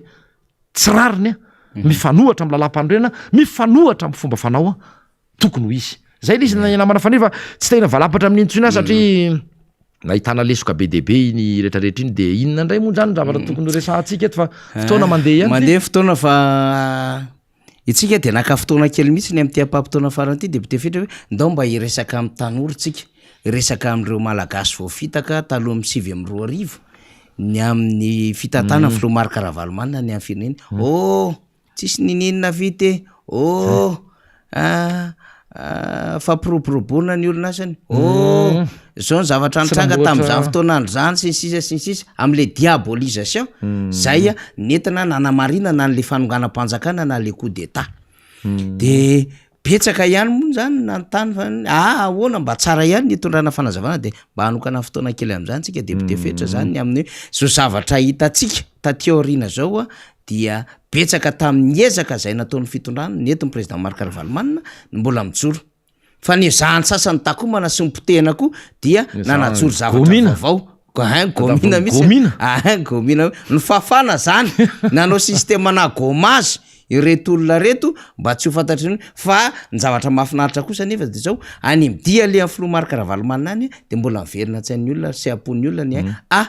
sotra petraka dada fa tamin'ny andronao zay nanoatra zao nazy masimbola tamin'ny andronao vity ty lalan'ity tamin'ny andronao nanana kibota zay tamin'ny andronao nianatra tsara mihitsy ny zanakay tamin'ny andronao tara sakafo zay fa mbola mahatoko zay fa misy sakafo any amin'ny fianarana rehetrany tamin'ny andronao nandeha firy tongotra kilometatra maro zay fa nateriny zandarma teny amin'ny lalana rehetra nandehananay tany mba hierovana anay tamin'ny andronay ihany koa afaka zay mahavidy tolona fanitso ara-dalàna le tafo-bozaka kely iny fa ankehitriny zay na mibozaka de ho atao tafo raha tsisy tsony de lasa mitafo lana be da be député Fetra de zay ny antony mahatonga atsika hoe zay azotsika resahana aloha no resahana fa hoe tsika manaraka indray le izy député Fetra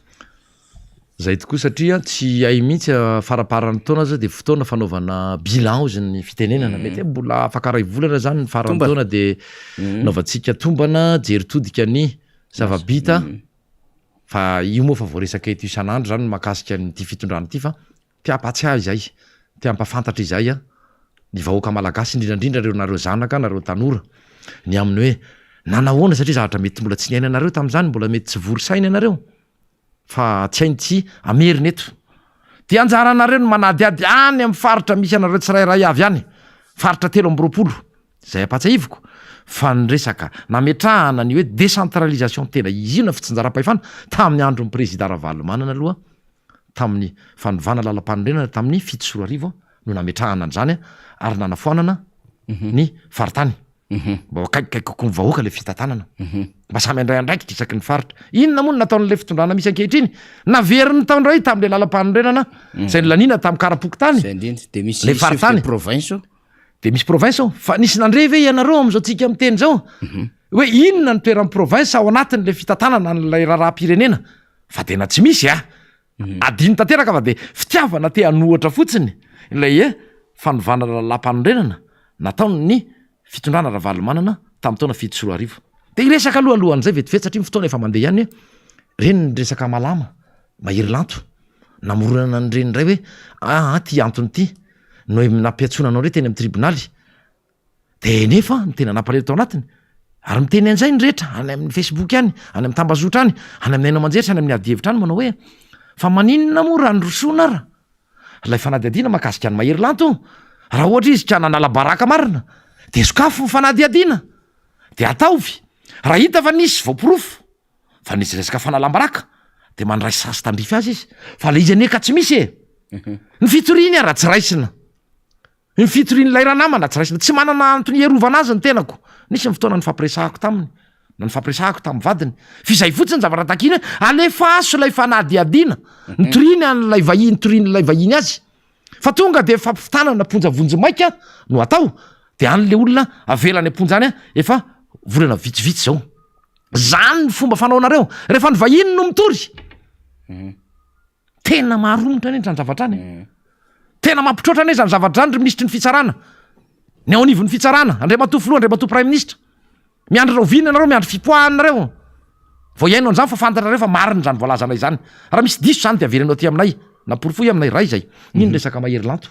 de nisy koa resaka atao hoe saika nasisika grenady tany anaty etan'ny valiziny any izay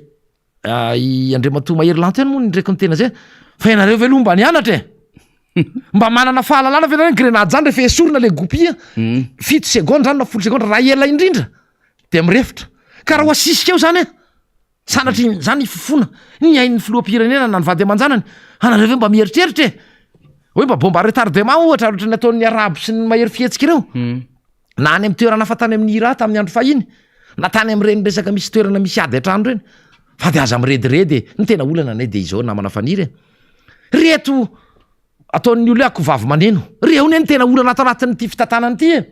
finyray no miteny zao izy no manao ny ataony amin'ny resaka entana na sakosy be mandeha amin'ny anarany de tsisy samsavany eny amin'ny ladoany tonga koa ny anankiray de ampiasaina ny le ministry resahako io DLC any amin'ny primature io ny ampiasaina nakatonana n'ity sy anenjehana an'izao olona rehetra ao anisan'izany ny MBS nakatona fa ny DLC eo ianao ny ao ambadika io raha matotia ianareo reo no tena ao ambadiky ny zavatra rehetra fanenjehana ny tsy mitovy hevitra aminareo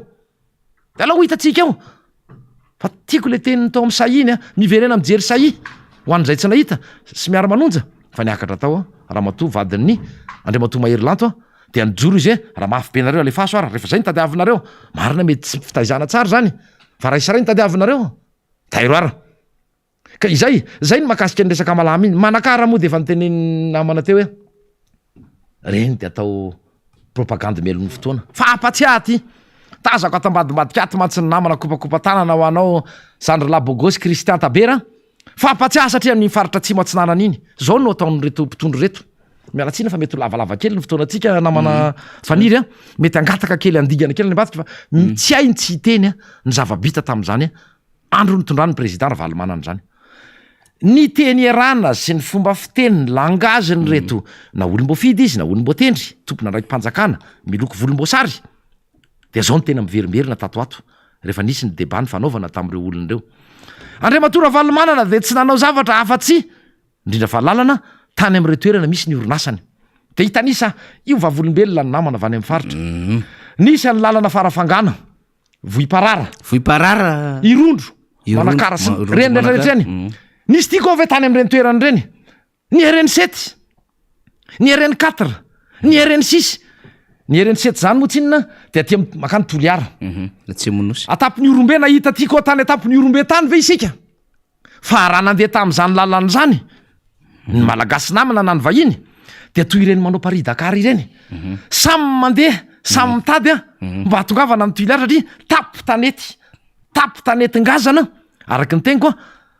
resaka sady mianatra navigation de mandeha gauche mandeha droite fa mifanena rehefa any loloany vita somatsara zany lalana mapolipolo ny kilometatra misy tia koa ve eny misy orinasa vondrona an'ny orinasan'ny président Ravalomanana ve tany tsy any irery iny lalany pirenena fahaenina menga va ty ambondromamy mandrapatonga any mandalo iny makany avaratra iny zany aiza ho izy eny andalana eny misy tia koa de maromaro izy ato fa tsotsaroko mantsy ty reny tatezana lapon tany ivoloina reny izay tamin'ny andron'Andriamatoa filoha dideratsiraka natao vonjy maika teo ary lasa définitif lay pont flottant sady milahatra ianao no mandovola 2004 zany tany hoany de efa vita ny zavatra rehetra ny tiako atongavana de izao tsy marina le filazana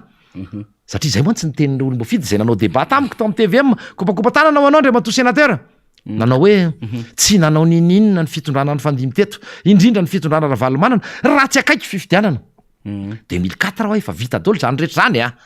efa tao anatiny daholo ny sekoly ny lalana rehetra izay hoe vakiko eto mihitsy farafangana voiparara ny lalany mananjary ko satria tany sika lalam-pirenena fa 520 Antsirabe Antsirabe zay ekena any Andranomanilatra misy ny orinasa ny filoha Ravalomanana fa izao ane ville industrielle ane zany Antsirabe zany na manafaniry sy mpiaino ajainy tsy maninona fotonongety misy ny star any nisy ny chocolat tany nisy an'ireo cotona tany reny le mpananana ronono rehetra Sifa manoro. any daholo zany ary ho any rehetra ny nananganany an'izany fa hodina fanina atsaro l izy de nambara ndraiky io fa namon'ny orinasa malagasy namon'ny orinasa malagasy ary ndresahanao tay za tamin'ny maraina de ndresantsika tamin'ny heriny hoe iza moa namon'ny orinasa malagasy fa tsy reto mpanafatra-etany reto izay omenareo tompony matoa araky nyresantsika teo ny volana ampidiriny ladoany na ny faditseranana betsaka noho ny tombana de dikan'izay ny fanafaranetana no betsaka ny olona tam'zany zay nitononona lain'ireo ohatra hoe mipitehan'Andriamatora valomanana de tadidio tsara fa olona mpanafatretana indostria teto toerana ny président valomanana ary nanomezany ho resahako kely ty nanomezany Andriamato filoha mpanjakana tam'izany fotoana araky ny lalàna mialatsiny fa mononanao ray aman-dreny ny président Ratsirahonana ianao no nitondra tam'izany fotoana nanomezany fanalefaketra na fanalefahana aba fa nisy kosa fepetrany takina tamin'ny orinasan'Andriamato président tam'izany aloha iavaka aloha ny orinasan'Andriamato tam'izany mbola ataoko hoe Ramsey Marc Ravalomanana dia personne morale Andriamato Marc Ravalomanana individu dia personne physique aza fangaro aloha zany zavatra zany ary mbola tsy mpanao politika ny président Ravalomanana tam'izany fotoana zany tany amin'ny ampivoambonina faraparana taona 70 tany mbola tsy mpanao politika fa mpandraraha iringiriny nahazo an'izay le teneniko hoe tombony ho fanalefaketra na fanalefahana aba mba isina création d'emploi na famoronana asa ho an'ny tanora indrindrandrindra tam'izany fotoana raha izay nisy fepetra ihany koa ifehezana ny vidinetana inona no natao tam'izany fotoana zany voatazona teo amin'ny 800 ny litatra ny menaka de raha voatazona an'izay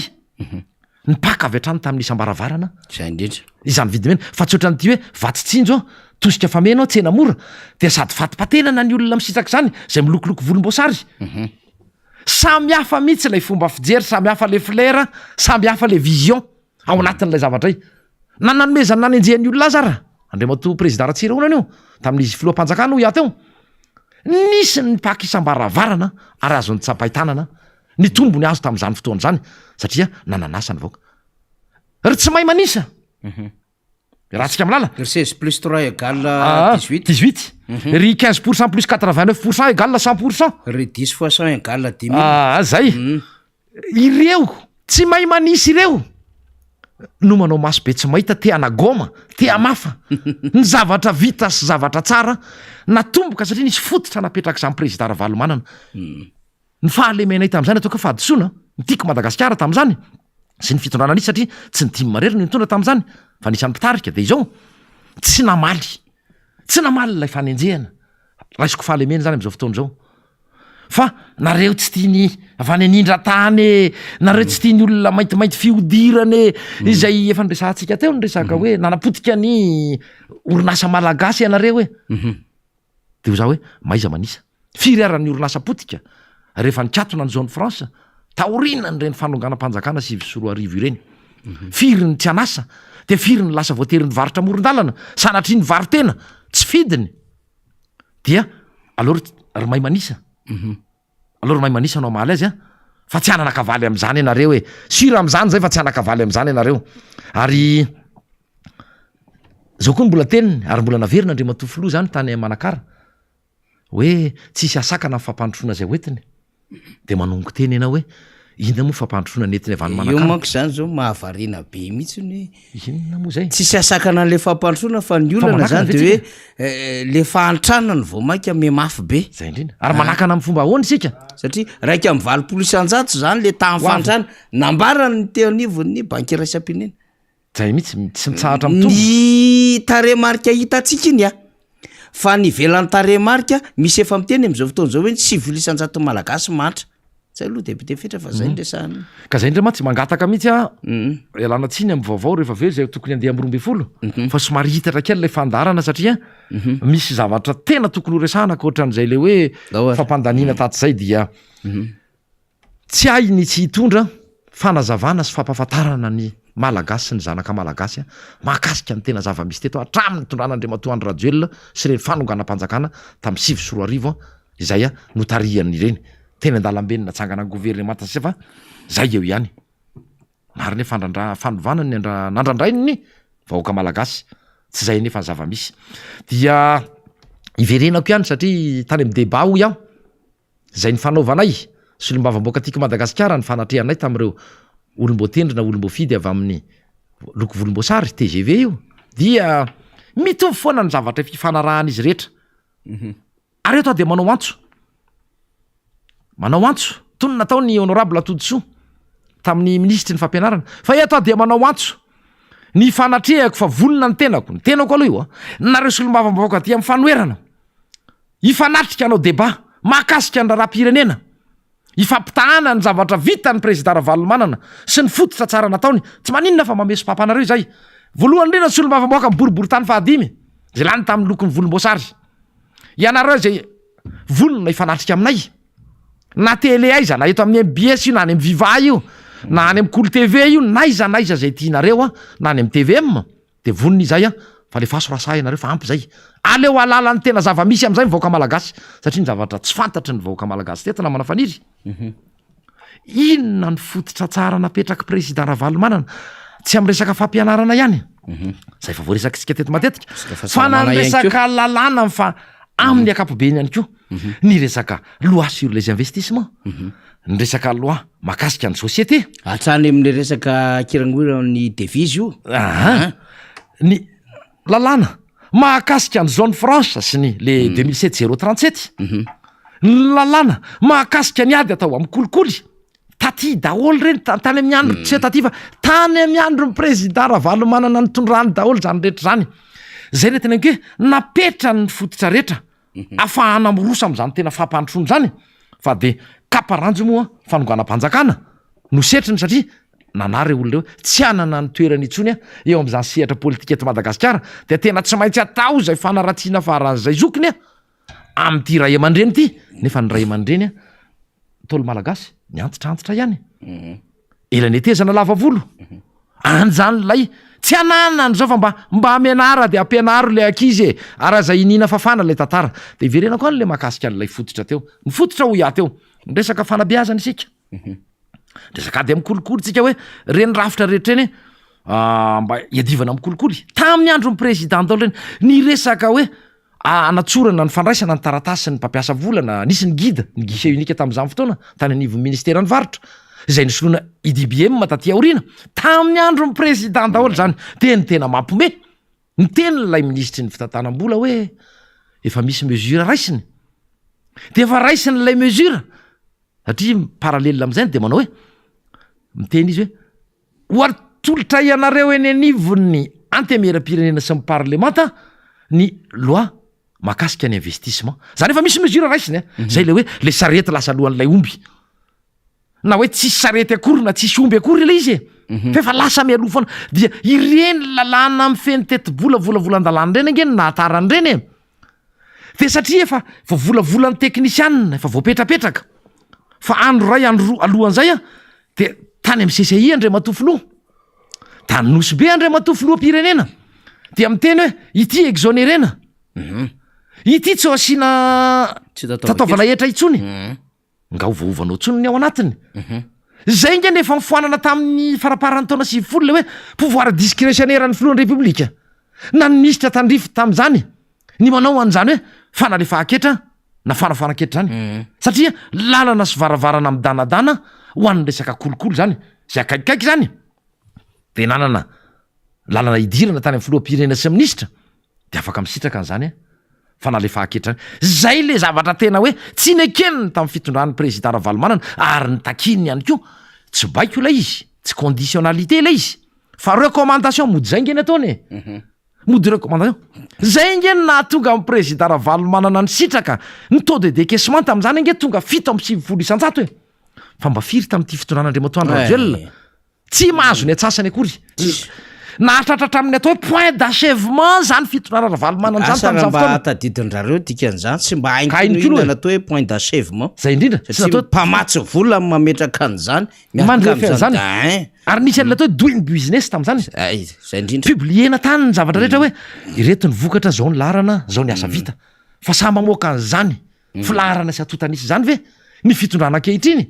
satria ary ambany ary alavitra ary am'kitana any miadigisitra lay firenena namana faniry zany rehetrarehetra zany zany a anisany tiana eo ampahafantarana ary indrindrandrindra am'izao efa hoe tonga am'ray volana sisa faraparany a iainantsika am'ty taona 2020 ty arandrandraytsika ny mba sambo velinaina na eo ny fahasairanana itsenana ndray zany 320 zany tsy maintsy atao ny jeritodika tsy maintsy ataony bilan de ho avy itsika fa raha ho an'ny tenako manokana de anisan'ny tena horesahana makasika an'izay le hoe zava-bita tsara fototra ny ainga tany amina fototra maro napetraky président Ravalomanana izay tsy nandalo l'imagination an'reto olonreto akory fa terena tsotro zao fotsiny ho ihany teknisianina anaraka ambokiny a fa tsy haiko ndresaka flera teo ndresaka vision teo raha regny mba nanana IEM ihany ka IEM tsy tafangy mihitsy mba ho iaho satria zao misy tsy haiko na 40 pejy tany ivelan'ny tany nanaovana fanambarana mihezinezina ny hoe fampahafantarana azy fa le fampiarana tena tsy misy na kely varavety manam-pahaizana iny mihitsy nanao azy na resaka rédaction fa hoe mifandray am'le tena zavatra ilainy malagasy amin'ny akapobeny ve de manahoana koa ny fomba fampiarana azy telo izy de nitsoka teo de nitsoka ho iaho fa rasaka resaka amina vigue à vue zao de ohatrany aeroplanina no entinao fa nga io sarety sa bisikileta ka maso nitondrana azy mila fitaovana io elektronika be reny radar io mila fampiresana zany no tokony hitondrana azy zay le atao hoe naviguer à vue ty mpitondra fanjakany ty ohatran'izay ny makasika an'iny namana faniry fa de misy mbola tiako resahana eny makasika an'izay satria verenako foana ary tsy arotro ny tsy teny eto zay le hoe fototra napetraky président Ravalomanana zay ihany de fakalesona ny fiainana satria ny mpanometsiny itsika nangina tany aloha tsy haitsika aho pomba na mpanara-diny filoha Ravalomanana tsy voatery ny time io tsy haitsika ny niaro mety ho fahalemeny zay fa izao kosa nefa io zay io mijoro hitanareo io ary mijoro zay tsy anaiky lembenana milaza aminareo izay zay mihitsy ijorona hatrany farany io na isinina eto na isinina anatin'izany ny fifidianana mihina fa manakambara am'izany zay tazako ambadimbadika eo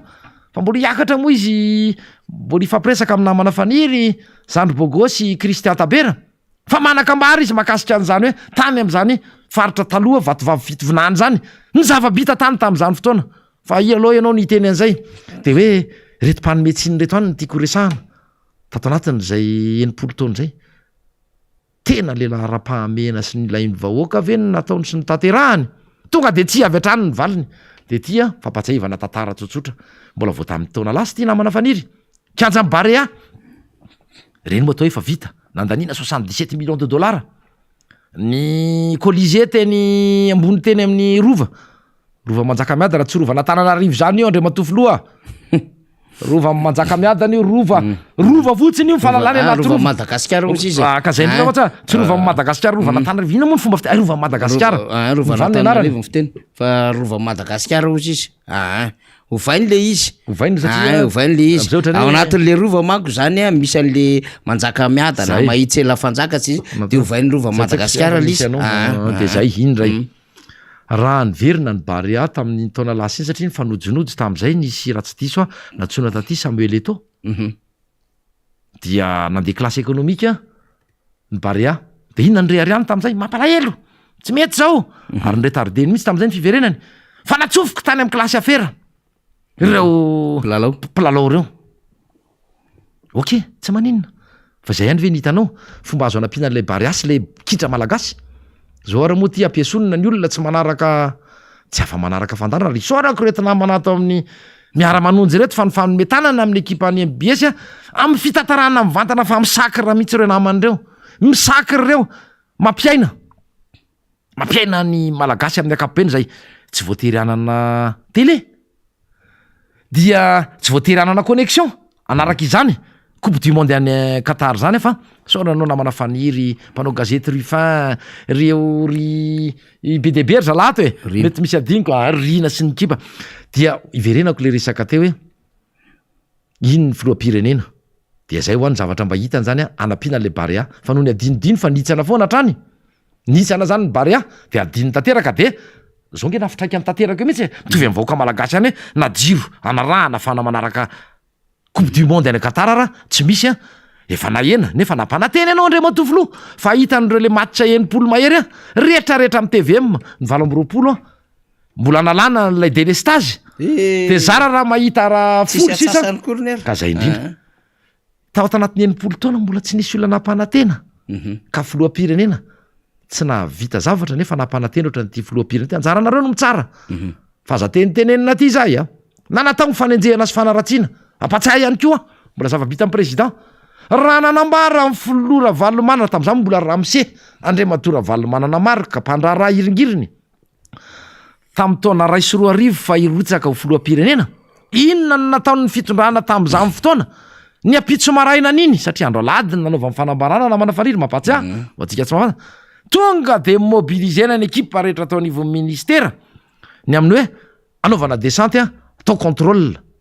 latsinainy de nanomboka lady nanaova amin'ny président fanambarana zoma de tonga de vita mivoaka ny atotanisa 700 milliards ny redressement an'ny orinasa an'ny président Ravalomanana ny tetibola tamin'izany fotoana zany ny tetibola mpanjakana 1400 milliards zany hoe atsasaky ny tetibola mpanjakana asaina lohany zany ny endrika atsojay efa natao teto tany président Ravalomanana sy natoko zay tarihany mbola io izy io mandrora tsy maimbo androrana tsy maimbo ny président Ravalomanana lotona io vao maika mamiratra satria tsaron'ny vahoaka ny zavatsoa ny ainana sy ny efa fiangan'ny toe-karena ny oforoborobon'ny toe-karena tamin'izany fotoana namana fanirika dia ohatra zay satria misy ny zavatra marobe mbola tiako ifampiresahana fa ataontsika manaraka fa ialako tsiny a satria ny tenako mihitsy ny ohatran'ny somary satria fa adiny ray latsaka zay ny natongavako teto latsaka fefany teo a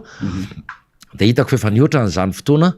tokony efa namarana nefa tsy hay ny tena zay fa maro be izy ato be de be ny zavatra efa nomanina tokony fampiresahana tatona resaka hoe budget programme budget de moyen tam'izany nametrahan'ny président Ravalomanana zany nanafanana an'ireny lalàna 63 015 reny ka nanoloana azy a io lolo fio loi organique 2004 007 mindraikitra ny loi de finance pluriannuel tsy ny moyen no avofetra ny fanaovantsika zavatra katratrarantsika ny tanjona fa alohan'ny programme de mitady hevitsika ny amin'ny resaka hoe fomba ahoana no matsina vola azy zay mahatonga azy hoe budget programme na budget de programme zany rehetrarehetra zany zavatra efa tokony ainga tany amin'ny tany amin'ireny 7 sorarivo dia remony mpisopatra fiteny any amin'ny tantara ny mpisopatra tsy mataotody e zay mihitsy coup d'état fanonganam-panjakana nisy tety namana faniry dia aleo zay aloha no an'ny androany ny fafalavalava ihany ny azay a reto anisan'ny zavatra saika mbola resahako dolo reo a taontsika amin'ny heriny io taontsika amin'ny heriny ray na amin'ny fotoana anankiray hafa hoe hafandray era de hoalaitsika zay indrindra mantsy anaovantsika ezaka zany ampanantenanay atsika mpanaraka fandarina Mairamanonja ny ampahafantarana ny ezaka vita ny fitondrana ny tarehan'ny filomarika Ravalomanana zay ny ezahana ny fafana ny kosena no aratsiana zany hoe sasany tsy nahavita ndray sy ny namotika ny bevava io moa le izy moa zany ny fahefana tsy natao an'ny olona mangalatra fa natao an'ny olona mahazo izany araka ny sitrapon'Andriamanitra de mbola manantena zany tsika fa ifandresantsika teo daholo izy sahirana le fanjakana io zao izy menakavy miady atrano ny jirama famodika amin'ny famingana ny fanala-baraka zay mijery fotsiny sady mitehaka zay mihitsy tovy ihany tsy mijery zay mitehaka amin'le fahampitehan'le jiramasy le any fa le adalana reo nijerevanay tompoko fa mampalahelo mahazo an'le jirama fa le adalana reo nijerevanay sy ty hafanay hoe ireo sisinareo ohatr'izao sisinareo zay de lasa mifanenjika raha ianina hony tady amonany ray ianina raha ianina sy ranona inge hony kansarake raha ianina hony nanapoaka ny ray ianina de mifanenjika amina volo ohatran'izao raha ianina de fingany ray ianina fa tokony voaka tany an-dafo de tsy nahazo viza hony raha ianina ingeo aloha tsy teneniko le anakiraha zay fa ohatry mifanohatra amin'ny natiora ny nataony ray ianina hony e zany ny fiainanareo anaty ao sipany ny hony ianina de nenjeny ianina tamin'ny basy mampalahelo a le fiainanareo fa io a ain'Andriamanitra manodina an'io aty amin'ny zanak'Andriamanitra ny ekeny fa tsisy Andriamanitra mananao foana zany fa Andriamanitra mijery tsara fa ny zavatra rehetra koa aseho mba hahafahantsika zany no tonga saina ary voaka malagasy de tsy miverina amin'ny lalana diso fa eto ny afatra de ampiarahana foana antsika rehetrarehetra tenenina foana isan'andro isan'andro angakaingana tompoko ndao mijery ny anarantsika eo anaty lisitry mifidy ilainy zay mila ao anatin'ny lisitry mifidy isika zay indrindrandrindra leo tofoka tsy te hamerina zao fitondrana zao io moyen anankiray io ihany moyen anankiray goavambe ho atsika io rehefa ao anatin'ny lisitry mifidy tsika aitsika nanaovana andreo 2023 raha ho tony am'izay koa dao raha député fetra maranazy tsika ya zay moa zany fa de efa nioatra ny fotoana araky ny teneniko teo ny janonana teto am'izao fandarana miara-monjy zao dia lava ho ary mbola be debe no tiana ifampiresahana amitsika tonga sainantsika ty fotoana fanaovana jery totika sy bilan izao efa manakaikaiky ny farantaona izao dia aloha amin'ny fotoana manaraka miresaka misimisy kokoa ndray makasika an'izay hoe tiana eo ampahafantarina ho ia teo inona ny zavatra tsy manjary eto inona ny fanitsakitsahana lalàna eto